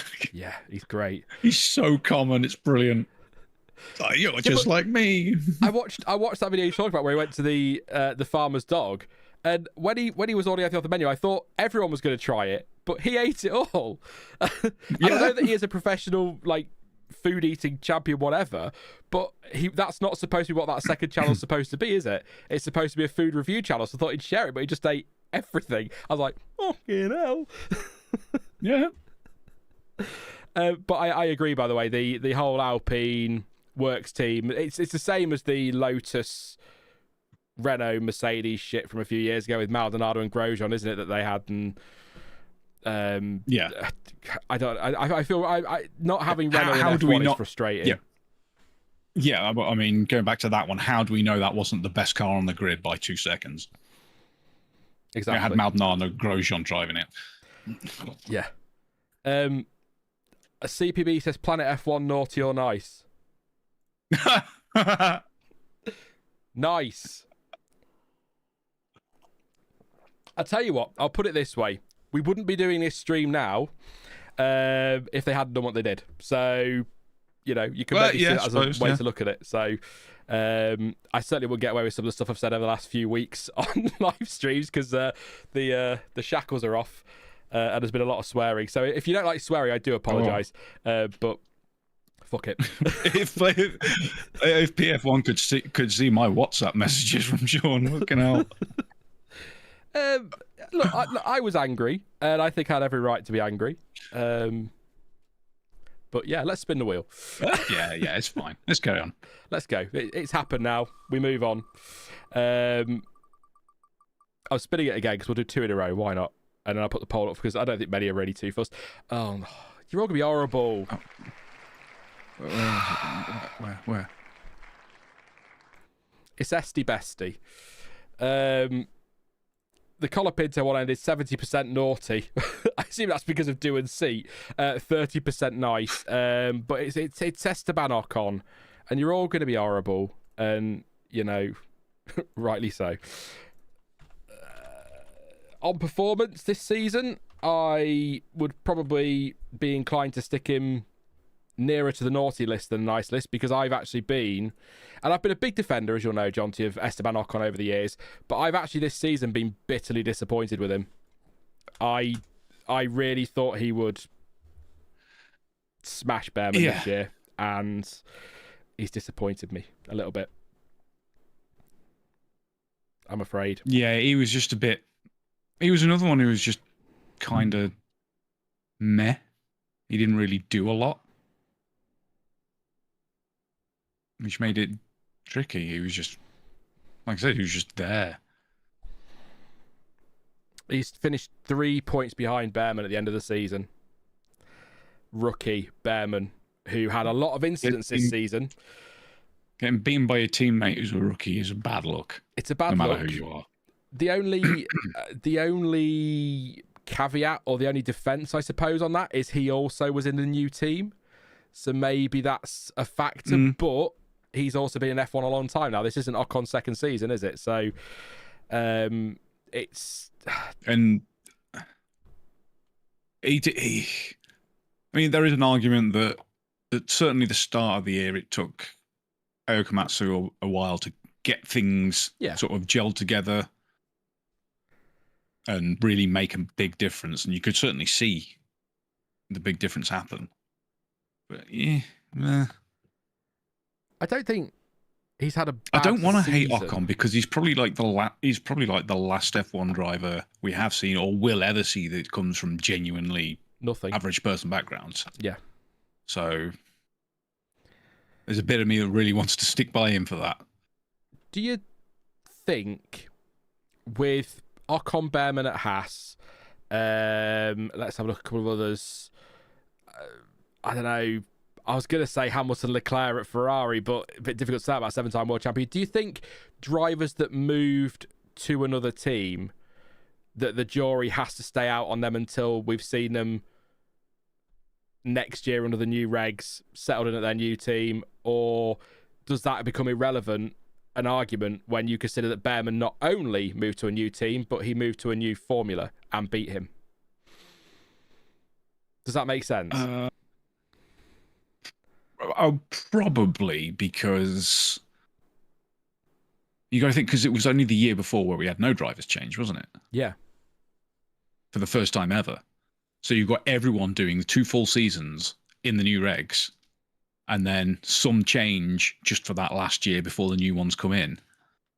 So yeah, there's going to be a lot of difficulty there. The only thing they know about the current rules is the car they were already in. It's not like in other, like in years before where people have chopped and changed a few times because it's been a longer period between rule changes. So maybe there's a little bit of being nice leeway there, but should still be beating a rookie though, regardless. I mean, Ocon's been in 9 years now. This was his 10th season. I want to say, did he debut in 16? 16 in the Manor. Yeah. Has it been that long? God. 16? Possibly 15? It's got to be 16. Can't have been 15, can it? I've got 16 in my head. I'd Google it, but I've got lots Double of stuff check. open, so... Lots of stuff open. Yeah, 2016 Belgium. Yeah. Sorry, Jonty, super quickie. Bye, Michael. Michael says, hope everyone has a great holiday season. Looking forward to testing. Bye all. Merry Christmas, mate. Have a good time. Enjoy your new year. And yes, I'll be here in the new year with videos and whatnot and live streams. And actually, I did put, and I'll just find it now while I'm remembering, just to put it on screen while I say it. I decided the other week that I was going to take a bit of a break from... It's not here for some reason. I was going to take a bit of a break from YouTube's completely for December, but I wanted to do this stream. But I am going to be... Is it still up here? There you go. I am going to be back full-time on YouTube here on Formula Sean the week commencing January 5th. So I'll be recording content in the early part of the week and then obviously putting stuff out in the back end of the week. And that'll be that. Then we are go again for 2026. So bear with me while I have a little bit of a break over Christmas and get over my random moments of anger and rage. January 5th. And that's like 2 weeks before the first car launch. Yeah, that's what I thought. Have a first full week of January, come back full time, and then I'll be ready to go for what is going to be a longer pre-season than season, I think. 9 days of testing, 6 of it televised. Car launches starting on the 15th, or livery launches, we're calling them this year, on the 15th. So yeah, there you go. But thank you, Michael, was my yeah. It's not the wrong order of the date. That is the correct order of the date. for graphics. Otherwise, I have to put an "of" in there. No, dude, that's wrong. No, for graphics. You're not American. For graphics, I don't care. Is the best way. No. No. It's also, I think most of my audience is American, so we have to play nice. But I've got a question for Red Raven directly for you, Jonty, before the next spin, and I'll have my say as well. What? What was it? I was going to read it to you. It says, how would you rate this season overall? Red Raven says, I am satisfied that Norris is a worthy world champion, but how does our elder statesman, that's you, Harsh, view this season overall with everything that has happened? It was decent enough.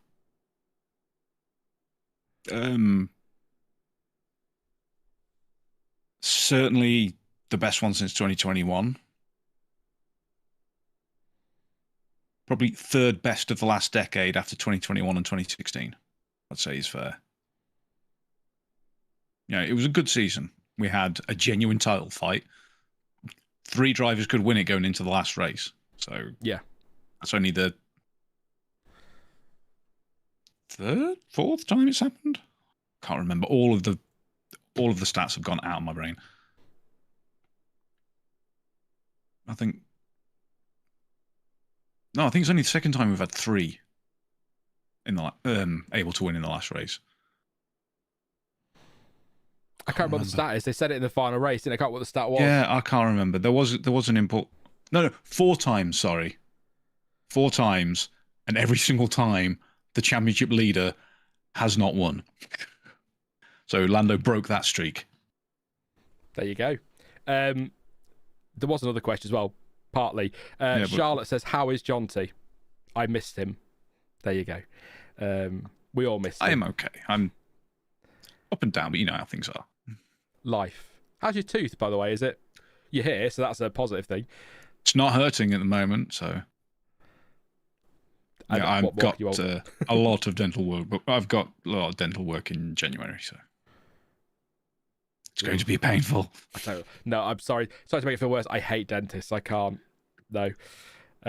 You'll get me on. You'll get me on a stream at some point in January. True story. I went to. It's really interesting as well. So brace yourself. I went to the doctor because I had a really painful wisdom tooth. Yes, I had wisdom teeth.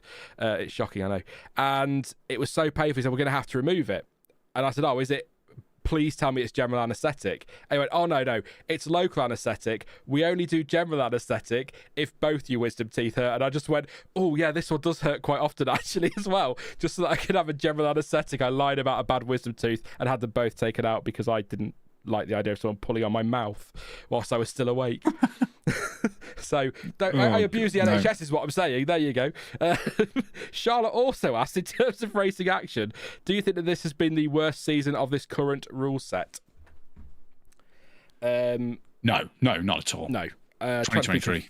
Oh, I don't know if that was of course I'm going to say that was a great season. 2023, we had no title fight at all, and most of the races were pretty processional. Some good action behind Max, to be fair, in 23. Not a lot of it, though. Certainly not as much as this year.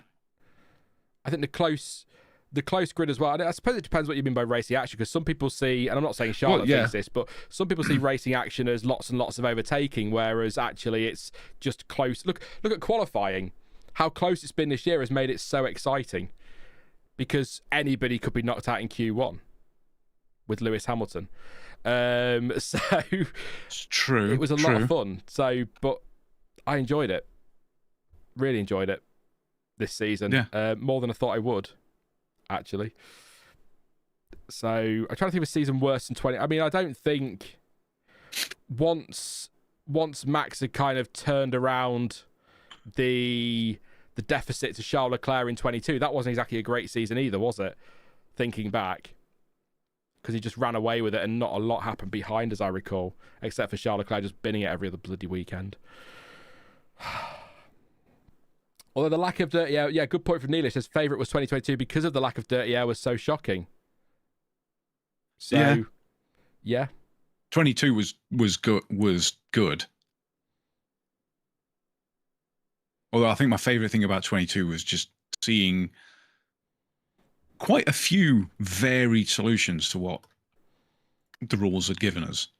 The baby bell. Sure, only like Ferrari. 2 of them worked. Yeah, sure, only 2 of them worked, but it's beside the point. Yeah, because you had the baby bell thing on the Ferraris, didn't you? It was the Ferraris that kind of, the water slide. The zero pods as well, of course. I remember nothing. Now, I remember we did the predictions with Stuart that year, and I'd said that I thought Ferrari would win 14 races, and you all laughed at me.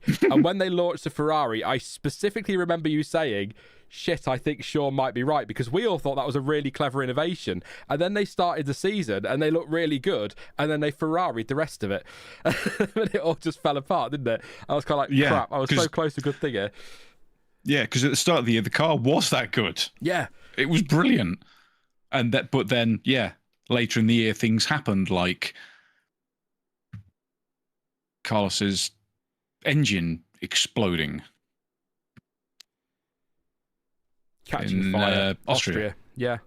Leclerc crash in France. And I love the fact that when they came out with the special livery for Monza with the yellow bit for the 50 years on the bit, and he's like, it's literally just the car on fire from Austria. Oh, it was glorious. Max is the best race of the whole rule set for me was the first one in Bahrain in 22. What a feeling after the 1-2. It was a lot of people really enjoyed Bahrain because they felt it was karma for Abu Dhabi, even though Max had done nothing wrong, because both Red Bulls retired, didn't they, in that race? Yeah. So everyone thought it was karma for some reason, but wasn't it MGUH? Well, Checo's just a really weird spin at turn 1, wasn't it? The car shut itself up, I recall. Yeah, something odd.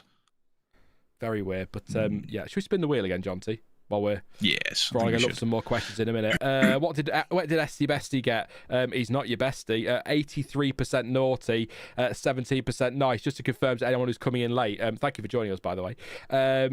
Naughty or nice, we're basing it on their performance through the year, or if they've done something really out of order, which we're struggling to find. They don't done anything massively out of order, aren't we? So let's. I'll put the audio back on so you can hear the wheel spinning, because I know how much you all love the noise it makes, and we'll see who we land on.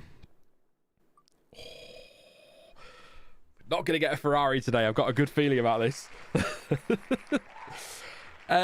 It's Anus Pastry is who we've got now. Mr. Piastri is our latest naughty or nice driver.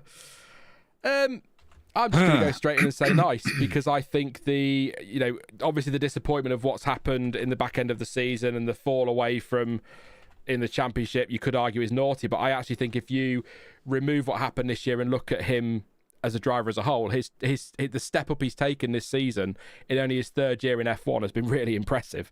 So I'm going to say nice there just to put that argument in, but I suspect a lot of people might argue naughty because of the way he appeared to throw the championship away, particularly in Baku. What a shocker of a weekend that was. But I think him as a driver, the step up he's made this year in only his third year in F1, up against Lando in his 7th season at McLaren in an F1, something like that. Some of the racing we saw against Verstappen, although I will say that move around the outside of Imola at the start by Verstappen was incredible, as an aside. But no, I'd say nice this for Piastri, but I am still frustrated with him for not getting that title over the line and for bidding it in the back end of the year, because I really, really, really wanted our first Aussie world champion since 1980. It's been too long. Come on, Australia.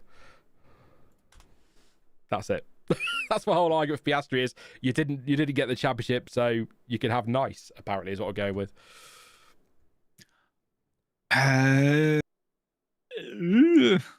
Tricky. No, I can appreciate what you're saying, but I'm just gonna be I'm just going to forget what the word should be.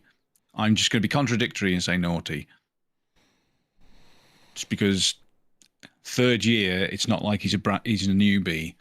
And yes, he admitted that the McLaren swap in Monza affected him, but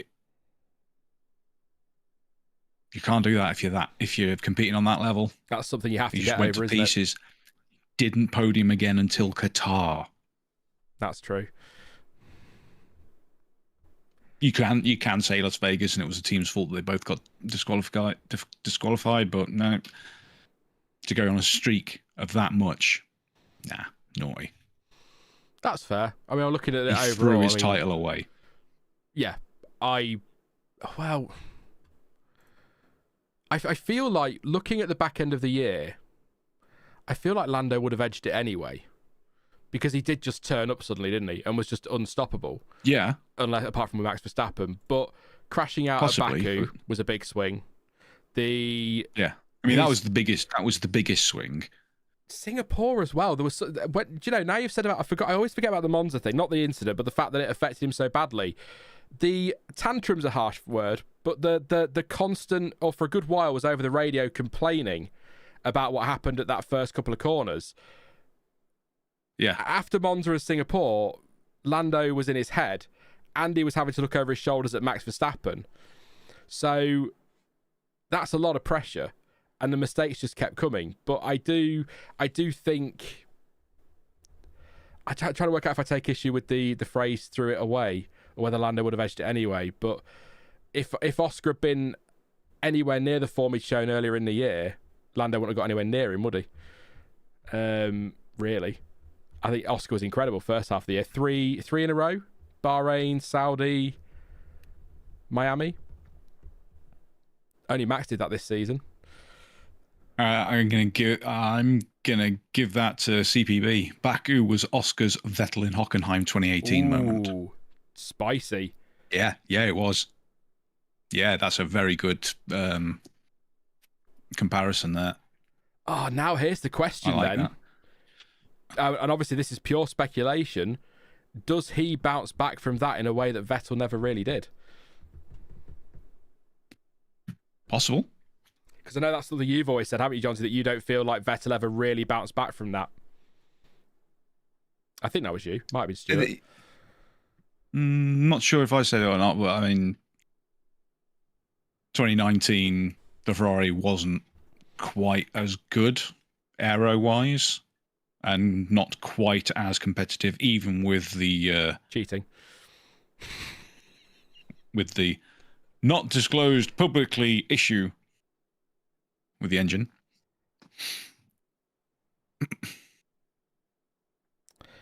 Ayinka does make a point. It says, because Oscar showed up again in Qatar and Abu Dhabi, I'm convinced he'll be back.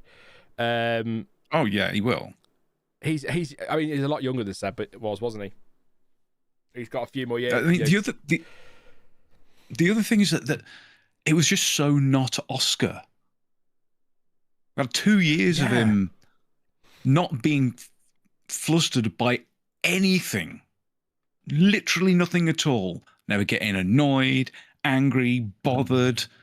Just absolutely nothing fazed him until that moment, and then it was one of the biggest sort of, let's say, a confidence collapse that we've seen in quite a while.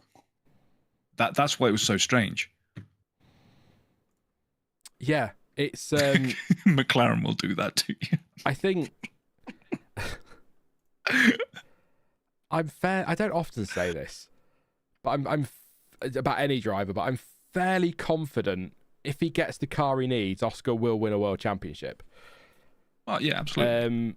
Because he looks that good. But obviously he's got to get the car that he needs to do that. But I'm confident to say that about Piastri and Leclerc and Russell and Alonso and Sainz and Hamilton. So how much of a thing is that? I don't think Leclerc's ever going to win a championship, and not through his ability. I just can't help but shake the feeling, and I'm sorry to Charles Leclerc fans, of which I am one. I just can't shake the feeling that he's just always going to be the bridesmaid, the nearly man, and there's always going to be something that shafts him, either himself. Oh no, yeah, you know exactly why. Ferrari. Because Charles Leclerc is going to end his Formula One career having driven for 2 teams. Ferrari A and Ferrari B. Because of that, he will not get a title. I think he has to leave Ferrari to win a championship, unless they have the dominant car next year. We'll see. And when they've got a dominant car that they can both fully understand, over the course of a season, he's going to lose out mentally. He's going to lose out to Lewis because he won't have. He won't. He's never been in that position before, and he'll do I'm not going to be so harsh to Oscar as to say do a Piastri, but it'll be the same result. I'm not going to have this conversation today because I think it's a very long conversation, maybe for another stream. But I'm not sure on Lewis. I don't know. Yeah. If the car isn't there, then he's going to stomp on Lewis's face all year again. But if it's a good car they can both drive, over the year he's not gonna do it. I saw a question somewhere. I'll do a question, then we'll go to another spin. I'll tell you what, I'll get one off here because we got quite a few, didn't we? Bellotti asked. Well, I'll just nip for yellow flag. Okie dokie. I will put Max back there, so Jonty can go and do what he needs to do. I'll do my YouTuber spiel then. Thank you everyone for tuning in. It's great to have you here. It is very waffly. If you're new to the channel, firstly, welcome. Please do subscribe if you're new and drop a like on the stream as well. They tend to get waffly when we do the Christmas streams. They are supposed to just be a couple of mates in the pub with some other friends and a community talking nonsense about F1. We're playing a game, so that's something. So they won't be as structured as other streams. If streams ever get structured, do they ever get structured on this channel? I don't know. But yeah, please do drop a like and sub as well. If you are new, thanks again for helping to get the channel monetized. Thank you to Valentine, by the way, for your super chat. Immediately, as soon as the stream was scheduled, he came with a super chat saying, please, that the channel is monetized. So thank you very much, mate. So please do put any super chats in that you want to. You can sign up as a member as well now. You'll get the emojis that you can use. You'll get a badge by your name, and you'll get your name at the end of every video and live stream as well, updated on the 1st of every month, although I've been doing them as they've come in here. So thank you to Lyle, who is a member as well, and Red Raven has become a member. Thank you, Red Raven, for your kind words as well the other day, and for the support over the years. And he's put in the wonderful emojis there for your Stoffel, Waffle, Max, and a tyre for Tyre Talk. There you go.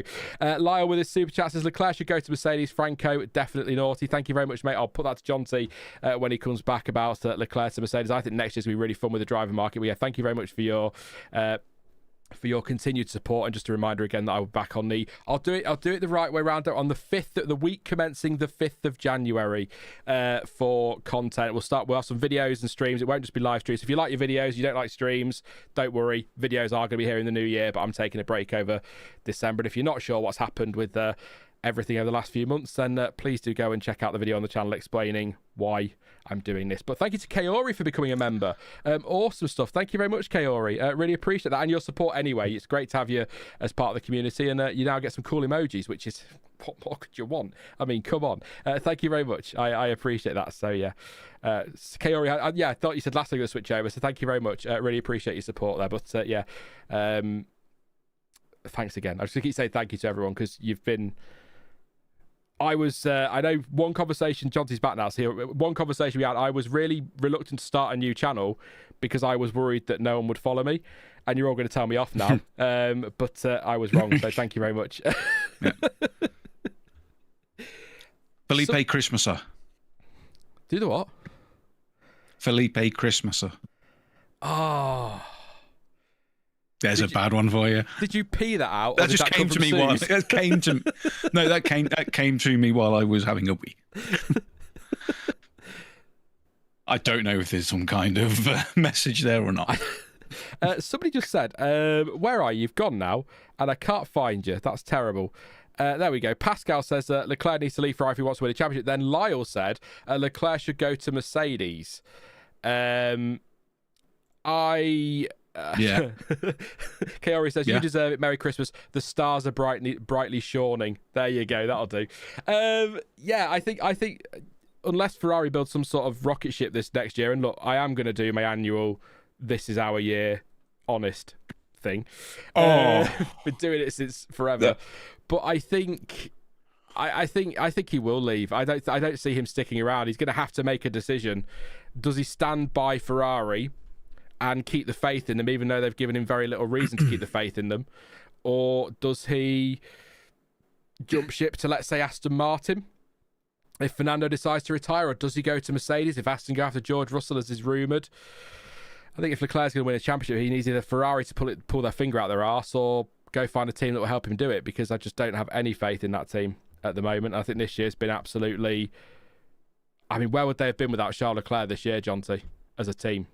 I mean, Hamilton would have a couple of better results, to be fair, because he would have been shagged in qualifying by his team. Quite a few of them. Like qualifying 3 times in the race a couple of times. Like, come on, work together, lads. You know the car's crap. Play nice. Should we spin the wheel? I mean, I could see a Leclerc Antonelli swap. Ferrari would love to have an Italian in their car. But we do have, I believe, a winner in the chat for the puns. Arlen997.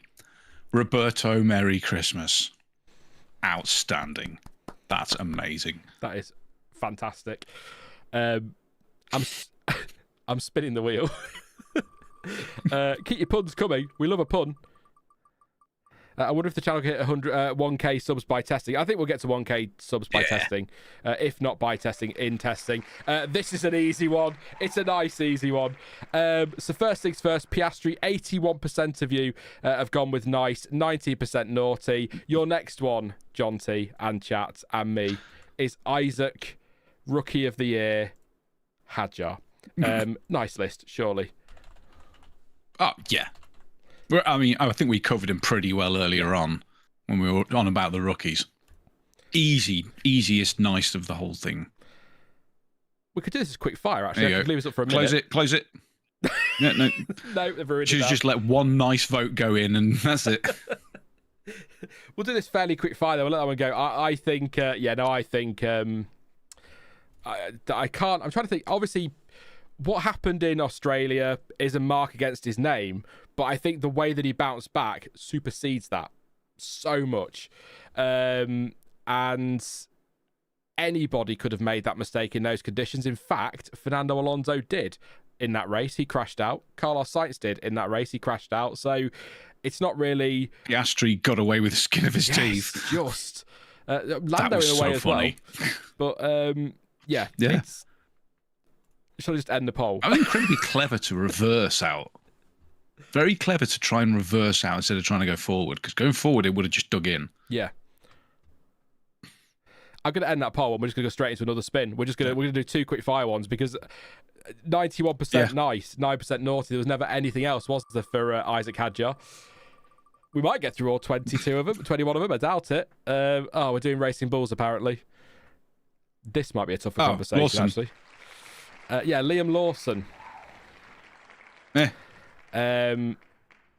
Red Raven says, by the way, small note on Hadjar. I am expecting plenty of censored team radios next year. From his post-race interviews, I have a feeling he'll be slightly hot-headed. Yeah. Oh, absolutely. I'm hoping team radios are monitored much better next year anyway, and we maybe don't hear quite so much from them, rather than FOM picking out the ones that they know are going to cause a stir on social media. Liam Lawson, then. Let's not get into that. Naughty or nice for Mr. Lawson? Naughty. Yeah. Had quite a lot of incidents, not performed that great, and also a lot of the times in interviews and radio, he was just kind of a dick about it. I'm trying to think of the race. There was it Abu Dhabi? There was a race towards the end of the year where he had a couple of races where he always seemed to be being investigated for, or a race where he seemed to be investigated for everything. He was sort of running into people and obviously track limits, whatever. But I'm trying to think of all of his incidents. There have been incidents, and he's been outshone by a rookie. And I know you could argue, I think officially 2025 was Liam Lawson's rookie season, but he had also raced 2 back ends of the year before, so it wasn't all new to him. I expect he's a bit like Ocon in that I'm a bit disappointed. I expected more, but I'm trying to think of one of his really bad incidents, because you've said he had quite a few, and I was in chat said he had quite a few as well. I'm just trying to think of his incidents, but I don't think he's been bad, by the way. I've ruined him. I've always rated him. Yeah, like I always rated Stoffel Van Dorn. But it just never really clicked. Because beforehand, he always went into a new series, kicked ass. Now, that was never going to happen in Formula One because of how car-focused it is. But, he always went in, did pretty well. And I still feel very sorry for him when he got absolutely shafted royally out of the DTM title. That was disgusting. That nearly the backlash from that nearly brought about the end of DTM. But it's the way he's handled himself about it. He's just kind of just hasn't come across very well. He wasn't very humble over the winter, was he? No, not at all. Which is fine. And if you've got something to back it up with. And with regards to the dangerous driving something, there are questions. I haven't really decided either way, but around a couple of incidents that he caused in Super Formula as well. So, yeah, I was going to mention Super Formula for people who sort of don't follow the championships. Well. He was the first rookie to win on Super Formula debut ever, and the first rookie to win in Japanese open wheel racing on debut for something like half a century. So it's not something you do. It's not really something you do in F1, is it either? But that's, Super Formula, by the way. I don't watch a lot of other motorsport. Awesome. It's an incredible. It's so good. If you can, I actually think it's closer to Formula One than Formula 2 is, and that's a series. Because it is by a long way. Yeah, it literally is. So good. The cars are closer to F1 than IndyCar. Yeah. When it comes to around a circuit. I think, look, I'm not sitting on the fence here as such, but I think Lawson to me sits somewhere between naughty and nice. Because I don't think he's been bad. But I don't think but then am I biased in a way because I've always thought quite highly of him and he's not really delivered what I expected. So maybe there's a bit of that, but I'll have to let chat decide on that one. But I'll say, if you said naughty, Jonty, like you earlier, I'll be I'll give the opposite one and say nice. I'll still say in chat, there might be somebody who swings it. Red Raven says nice. Started poorly, became okay as the year passed. Next year is his final chance. I tell you what as well, he gets a full season in one car. Hopefully next year will be nice, wouldn't it? Shouldn't be long. Hopefully, especially with Marco gone, he might actually get a fair shot at it as well. Because I will say on Lawson, and I think many will agree, some will disagree, but I think if they were going to replace Perez with Lawson, 2 races was a piss take. You either need to stick with him and give him the first half of the season, or just put Tsunoda in there at the start of the year anyway. So badly managed that situation was. And I hope that's one of the reasons Marco got the boot, actually. Apparently he got the boot because 100%. he signed Alex Dunn. Is that true? Marco signed Alex Dunn against Red Bulls, or didn't tell Red Bull, and then Red Bull found out and had to let Dunn go and compensate him? Yeah, because it was already a contract legally binding, so it cost them 6 figures.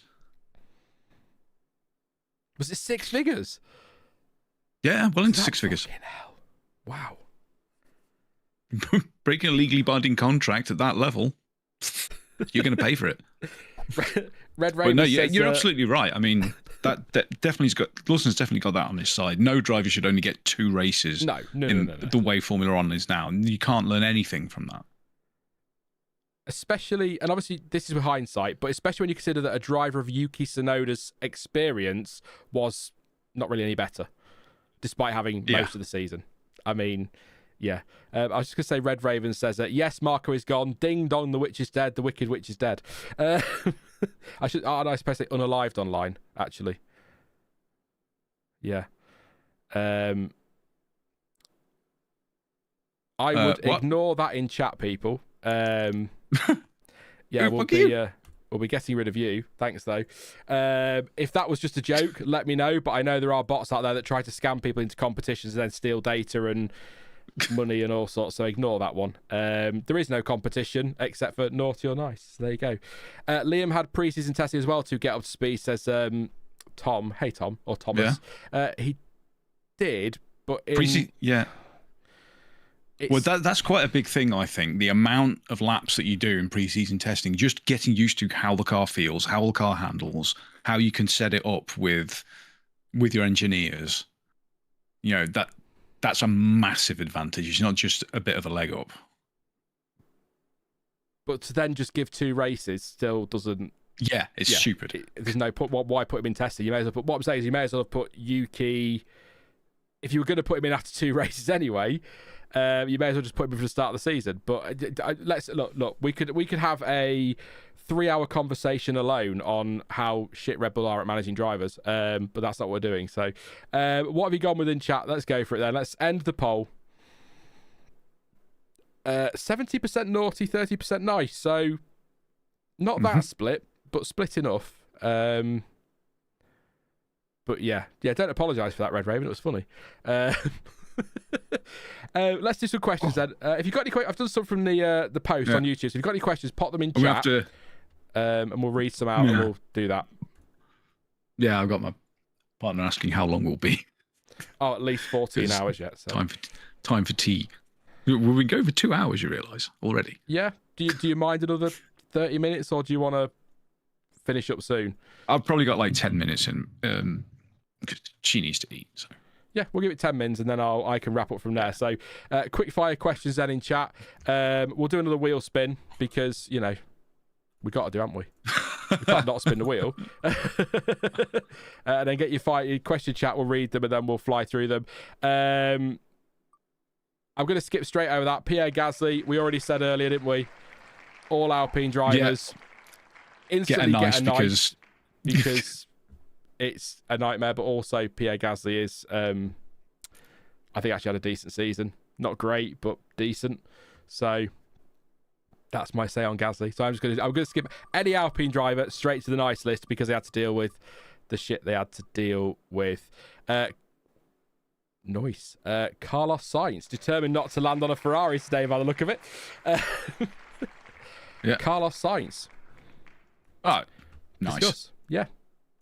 He struggled a bit at the start of the year, getting used to the car, but back half of the year, amazing.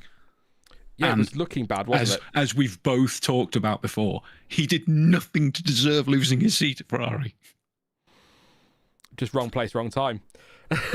Yeah. That was it for Carl. Yeah, no, I can't. Like, first half of the year, you'd be leaning towards naughty. Second half, 2 podiums, as Golf Ball says. Who saw that coming this season? Yeah, exactly. So, yeah, it has to be nice list for me. Surprises, no. Yes, we did talk about the sprints, mate. It was a while ago, though. I should have taken a timestamp for you. Sorry. We did. Jonty came up with a really cool idea, so it might be worth scrolling back and checking that out. But, yeah, no worries. I came up with that idea 5 years ago when they were first suggested. And no one's ever listened to me. Let's throw some questions in then.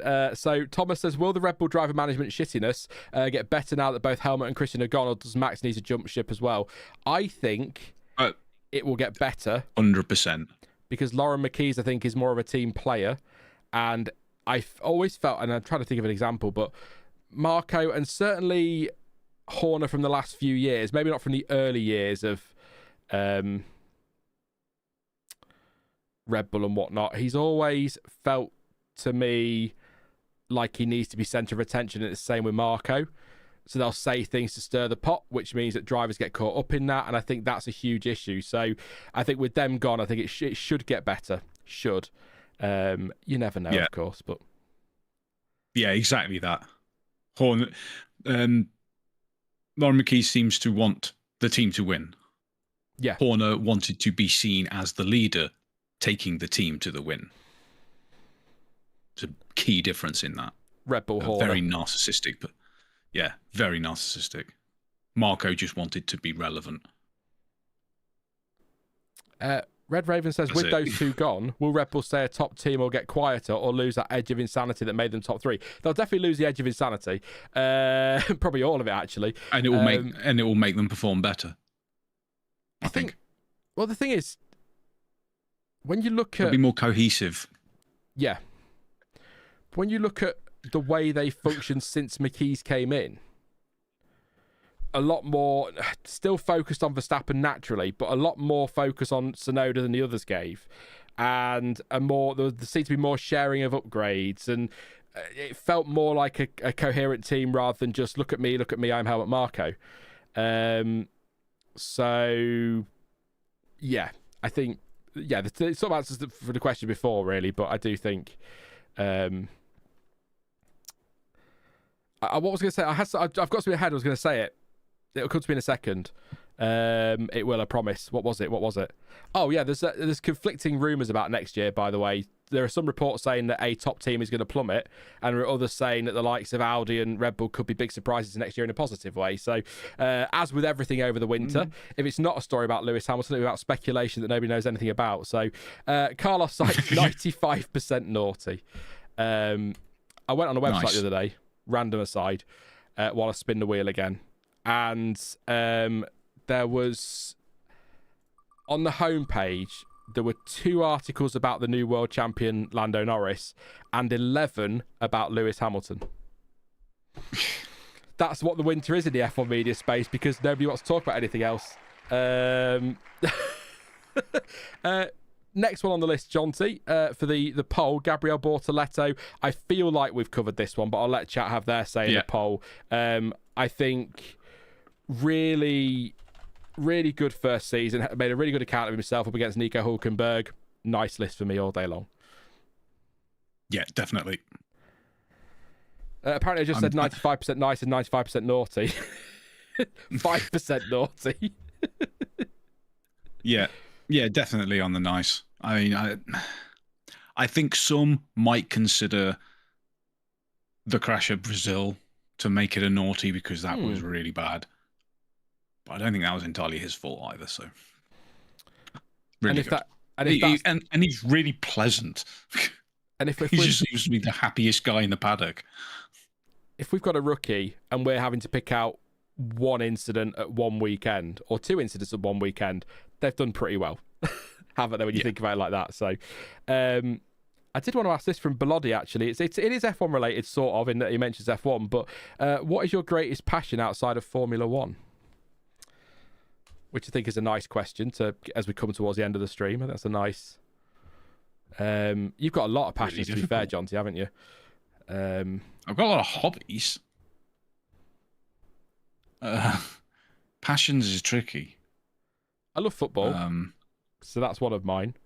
The Fallout music. TV show right now, wow. I mean, how they've got that so right, and their game so wrong is beyond me. But anyway, it shows they can do it. Yeah. So I'd see if I'd say safety for you, Jonty. Motorsport safety is quite a big passion of yours. Yes. Yeah, I do need to write more of that. I haven't done any in like 3 years. 3 years? Yeah. Yeah, I need to finish up on seeing how much the Halo's already done. Sorry. Connor just said in chat, how can you like safety, but also tanks? It's a Tanks fair question. Safe. Yeah. But no, I think, honestly, outside of motorsport, my biggest passion is probably music. Yeah. It's been the most important part of my life for a long time. All of the friends that I know, my current relationship, that's 23 years now, everything is a result of music.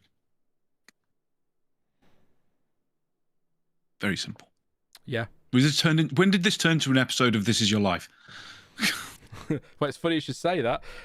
Please welcome chat. No, let's not go there. Anyway, today's topic of conversation for you two is Eden Hazard kicking a ball boy. Go. I just had to leave for that one. They want us to do Ferrari. They want us to do Lewis Hamilton naughty or nice, but I feel like that breaks the wheel rules. But I could just poll it and not bother with the wheel spin for him if you guys want to have your vote. But 90% say Bortoletto. Just poll Hamilton in the end screen. Just let chat decide. No conversation needed. It might come up in a minute, but yeah.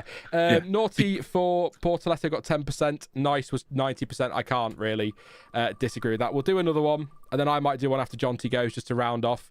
And you know who it's going to land on when I do it on my own, don't you? You know exactly who it's going to land on. Did we cover Bearman? Yeah, he was pretty much covered in the rookies. Most people will agree and are nice, even though he ended the season away, close to a ban. He just performed very well. Yeah, nice. So, I mean, I'll slap it as a poll for chat, and you've got a quick snap poll. I apologise if we're starting to fly through these, but that is just because we have talked for 2 hours.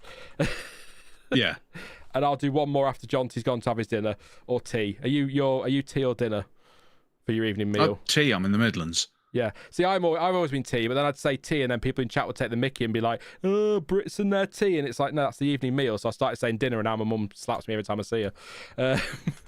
Yeah. Understandably, but yeah. I can't see Holly Bearman. Very good, Kaori. Holly Bearman. Oh, yeah, there we go. Have we missed that one? Yes. I agree on the music thing with passion, by the way. I don't want to get... Well, it's Christmas, so I want to be festive, but there are a lot of very difficult times that music has pulled me out of. So I think music's a great shout for passion away from F1. Yeah. Definitely. But yeah, especially that night when I had a friend over from the Midlands who was trying to rap along to Mr. Vane with me. Yeah, because we were really, really drunk.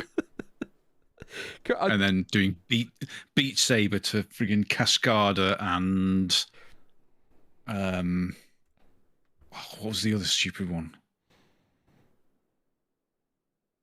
Dragostea Day or something. Something like that. Because we went down to the pub, didn't we, at the corner, and we're going to get something to eat. I think we were in there for about 3 minutes and went, we're not eating here. Let's just go home and get a takeaway. Yeah, no, this is a shithole. I'll end the poll then on Ollie Bearman. Where did we go?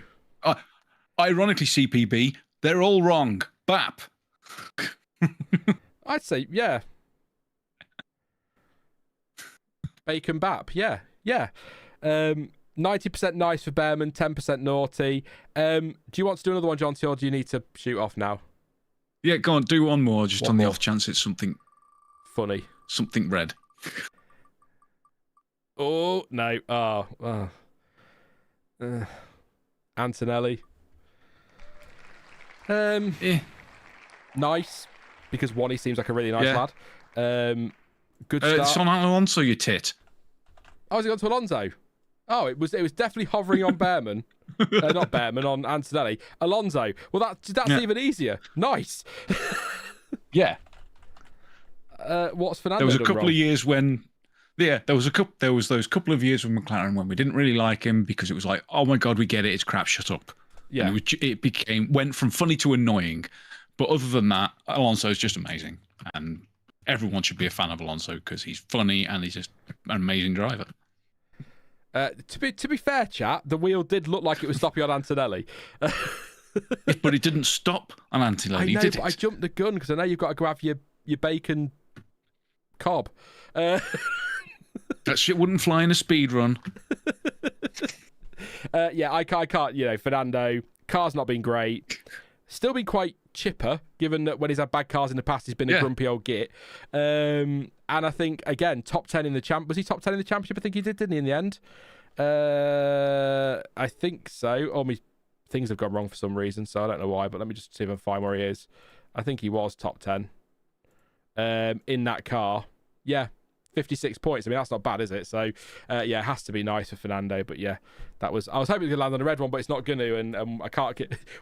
I'm going to spin it when you're gone several times, and I bet I clear everything except the Ferraris from it, which is also fine. But right, well, I'm going to tell you now, you're going to spin it now, and it's going to land on Russell. Okay, then. I'll spin it. That'll be my...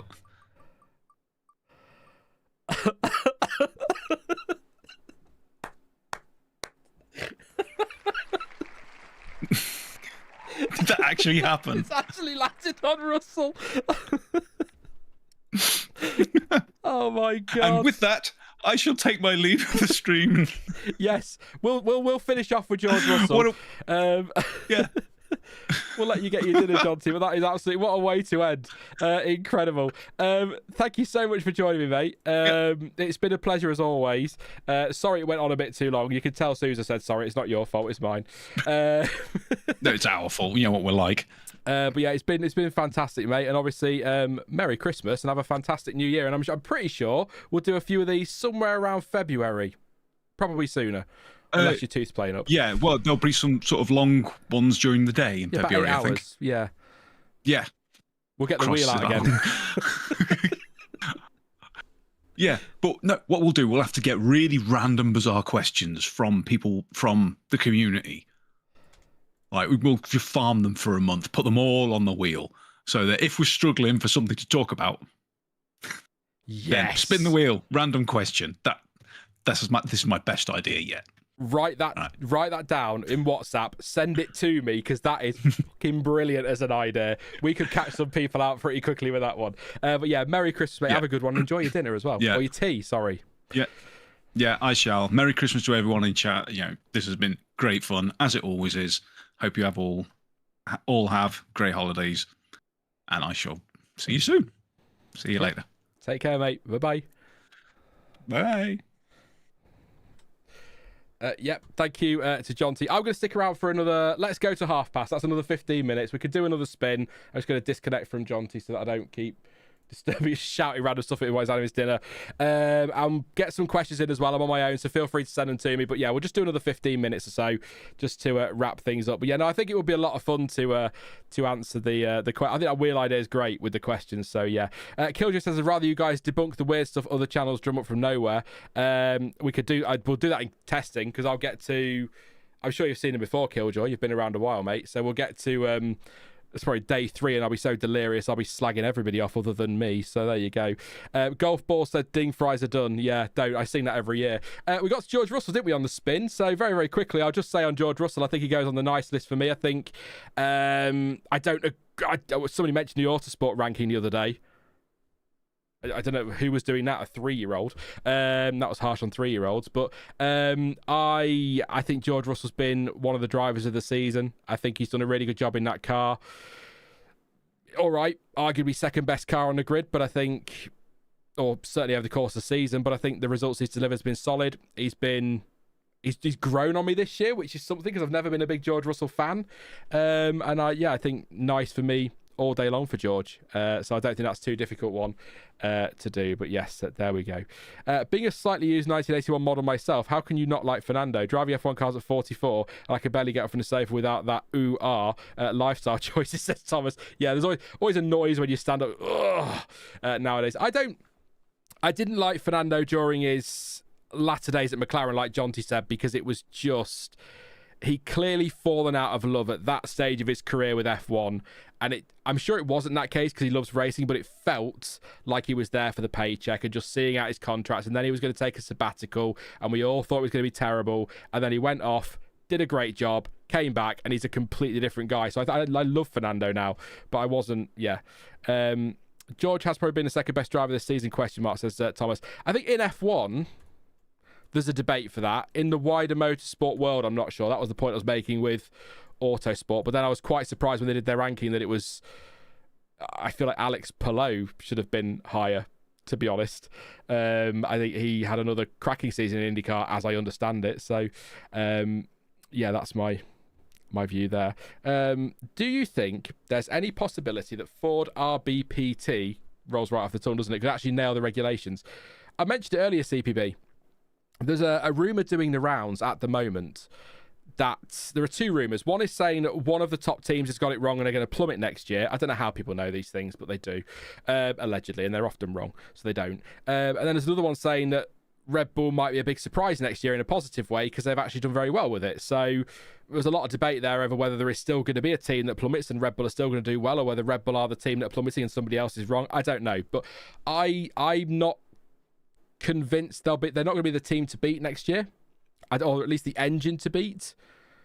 But I think they will. I still have a feeling they'll be a top 3 car next year, and if they're a top 3 car, Max Verstappen will win races. So I know. I'm trying not to say it, Red Raven. I'll read it out for other people because, it says that rumour about a top team getting it wrong is about Ferrari, and you know it. I know. Look, I know. Leave me be. My alcohol's gone. I'm coming back to reality now. Ferrari, they suck. Do you want me to spin the wheel again? And I'm landing on straight away because I don't want to have the conversation. But I'll end the poll. We'll do one more spin, and then we'll do questions for the last 10 minutes, and we'll go from there. But the poll, did that poll end? Yes. George Russell, 82% of you says nice. Naughty, 18%. And that's from you guys there. So, yeah, 82%. Pretty clear cut there, wasn't it, in the end? So let's spin that wheel one more time. I'll send you a pit lane pint, Sean. Thank you very much, Thomas. Definitely. Is that apple whiskey decent? I'm just going to go straight off from Doing because I've already said that he gets the job, don't we, on the nice list. Is that apple whiskey decent? Yes. So it's 50ml of apple Jack Daniels, and then for God's sake, 50ml of apple Jack Daniels, 150ml of ginger ale. It's really tasty. I was surprised. It's not usually my drink. I like a Jack Daniels, but not a flavoured one. So I would give it a go if you could, Red Raven. But they're quite pricey as a bottle, though. But Lottie says, how would you say your predictions went this year? You've got the scores. I imagine horrifically badly. I'll very quickly, before we go and do this Stroll thing, I think, where are we? Let me find it very, very quickly. Don't pop up on the screen when I do this. It'll annoy me. My predictions pre Abu Dhabi, I'd scored 44 out of 162 points. So not well is my answer. So Lance Stroll then is apparently our last one on the list. I'll throw it at you, but I think I know which way this is going to go. You might all surprise me, but people just don't like the guy, do they? So he's been obliterated by Fernando Alonso, but it is Fernando Alonso. He's made some mistakes, but I don't think he's been as bad as previous years. So, yeah, but it's Lance Stroll, so we know where he's going. Alfie says hot chocolate, Jack Daniels and Bailey's, gorgeous mix. Brandy's nice in a hot chocolate, but yeah, that does sound good. Yeah. Really, apparently the pit lane drink. Oh, you need my address? I can send you my address. Just don't stalk me, all right? Not again. I had to get a restraining order last time, Thomas. Let's not do this again, mate. But no, apparently it's really chuggable. I like that. I will give you my address. Don't worry, or at least my neighbours. My thing with Lance Stroll this year, just on Lance, is that and I said this a couple of weeks ago, I think, and probably previous in the season as well. This year it has felt like Lawrence Stroll wants Lance in that car more than Lance wants to be in that car. And maybe I'm wrong. Maybe Lance does want to be in that car and he's just a bit grumpy and that's the end of that. But that's how it's felt to me all year. Particularly with his interviews. They've been quite funny in how short they are and how unwilling to talk to anybody is. So I just don't feel like his heart is in it. And I hope I'm wrong. I really do. And he comes back next year with hopefully a good Aston Martin, makes a good account of himself and, backs up Fernando Alonso. But as I said, over in the summer in a video that, no, let's not say that.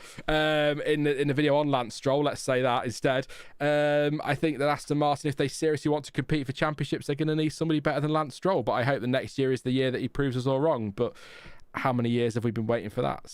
And he's had good seasons, by the way, as Lance. I will say that. I think he gets a bad rap, and I know why, but he's not as bad as some shit we've seen in this sport over the years. So. And Red Raven's here again to put it in a sentence that's better than mine. Stroll is more solid than people give him credit for, and I about had it with Ralf Schumacher being nasty about him like a German Jacques Villeneuve. Lance is not bad, but he's not great, is he? But plenty of drivers have had a career in the midfield and done very well, so I hope he does all right. But it'd be good. Lance Cole, there you go, Kaori. Another one for the puns. Any more questions then? I'm going to take it to 2.5 hours because that feels about right. Lance in mixed conditions is unironically a goat, says Arlen.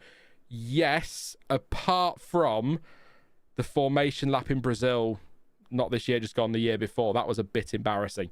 But Jonty and I have said this so many times over the years. Lance Stroll on a cool track or in very greasy conditions can really deliver. He makes mistakes sometimes, he gets it wrong, but he can deliver. So he's got his skill set. And we mentioned it earlier, Turkey, really slippery track, pole position by 6 weeks, Do you think we'll see the full wets in 2026? We saw them this year, golf balls, briefly. In quali in Brazil, was it? We saw them, was it Brazil, I think? Which was a nice surprise. I think they were surprised. They looked surprised. Like, hey. Yeah. I think Lance just wants a fast car, and I think he might get one next year. I don't think Aston are the team to beat next year, by the way. I don't think they're going to be making that leap forward. I'm not expecting like a Brawn-style jump or a Red Bull-style jump, a better analogy for 2009, but I do think they'll do well. And I've just answered that, CFB. How well do you think Honda will do next year? I think I'm obviously there's a little bit of concern around them because we know that sometimes Honda do get it wrong with rules resets, GP2 engine and all of that. But I think I'll twist that into a bit of not a prediction, but a feeling. If they can be closer to the leading teams and at least top 4 next year, I think Aston will be very happy with that as a starting point. I think the eyes for Aston Martin are more on 27. Get this first year out of the way on these new regs because there could be hiccups here. I keep thinking about 2014. I'm going to go back and watch some of it, but I seem to recall Australia and testing was a bit of a fustercluck for a lot of teams because the cars just kept breaking down. People didn't get to the grid or struggling to get to the grid with failures. I think didn't Hamilton retire from Australia pretty early on in that race as well because reliability was a concern. So it's not the same because these are based on the hybrid engines. It's not a whole complete reset in that area, but there's enough change for things to go wrong. So I think top 4 for Honda next year with Aston Martin, they'd be very happy with that. But I also look at where Aston Martin have been this year, and that feels like a leap, to be honest. I think Audi will surprise a few, says Pascal. Also, Sauber Holding AG and Sauber Technology AG will remain. I was going to mention this, mate, because I saw in the entry sheet, I was looking for the Audi name and I spotted Sauber and I thought, what on earth is that? But the company name is still Sauber, isn't it? It's Sauber AG. And then it's the chassis name and the team name is Audi and the engine is Audi, but it's still Sauber. So we're not using the Sauber name, but the Sauber name is still in the sport, which is kind of a nice way around it. So we won't call them Sauber next year, but I quite enjoyed that one, to be honest. All right, ladies and gentlemen, I need to get moving. Merry Christmas, happy explosions on New Year's Eve, and see you for pre-season testing at the latest. Thank you very much, Red Raven, mate. I'm going to disappear in 6 minutes, but yeah, thank you for becoming a member this week. Really appreciate your support, mate, and have a fantastic Christmas, you and yours, and a great New Year. And yeah, I hope we'll be live in January at some point as well, and there'll be videos out through January too. But like I said, I'm taking a break for December, so we will definitely see you on the other side, and hopefully for testing. Get your questions ready, Red Raven. I expect them. They'll be good. They'll get us talking for sure. I still think it's a shame they didn't go for the Audi Sauber name or something similar, says Bellotti. My concern I thought about Audi Sauber or Sauber Audi, but then Sauber Audi quickly becomes Saudi, doesn't it, if you're not careful? So Merry Christmas to you too. Surprises. No, I am finishing shortly, but yeah, I'll just take a few more questions and comments. I would spin the wheel again, but I feel like if we land on one that's going to need big debate, we're going to be here till midnight. But Lance Stroll, 79% of you said naughty, 21% of you saying nice. So there we go. Do you want one more spin before I go? Bearing in mind that if it lands on any of these two, it's going to have to be a very quick wrap up. But let me know in chat whether you want another spin. I have a feeling the answer is going to be yes. One more. There you go. Always one more. It's the City Skylines approach to lane management. One more lane, mate. Unbelievably, we're not landing on a Ferrari. What is this? Nico Hulkenberg. Again, nice easy end. Perfect ending. Nico Hulkenberg, whatever had happened this season, was always going to get nice for me because he finally got that podium at Silverstone. And not through fluke, through brilliant strategy calls, which the team played some part in, but predominantly made by him. Some exceptional driving, some great defending. Nico Hulkenberg on the podium, so he could have retired from every other race and still put on the nice list just for that. So yeah, I will be giving nice list for Nico Hulkenberg. Get your votes in on that one, and then we'll round up after that one. So I'll read a couple of comments while we're cracking on with this one. One more spin, then you could say the line 1 in 3. Who's it going to be? That's true. But yeah, I can't believe we've avoided. I promise you, I'll go into the settings if you want. Every single one has an equal chance of spinning in. Jonty can predict it, and I don't get a single Ferrari, which, to be honest, I tell you what, as a Ferrari fan, this season has been, and it's a really positive way to end a Christmas stream, has been miserable. And there have been, the miserable seasons before have at least been perked up a bit by a win or by one moment that was truly brilliant. And yes, Charles Leclerc has carried that team this year in a lot of ways. And where they'd be without him this season is absolutely terrifying to think of. But it's been a slog. And I cannot, apart from the odd, the pole position in Hungary from Leclerc, fantastic driving, completely out of nowhere. But apart from that odd little moment, there's just been no positive at all. So I'm going into Christmas as a Ferrari fan, depressed. Probably going to drink twice as much as usual this Christmas because of them.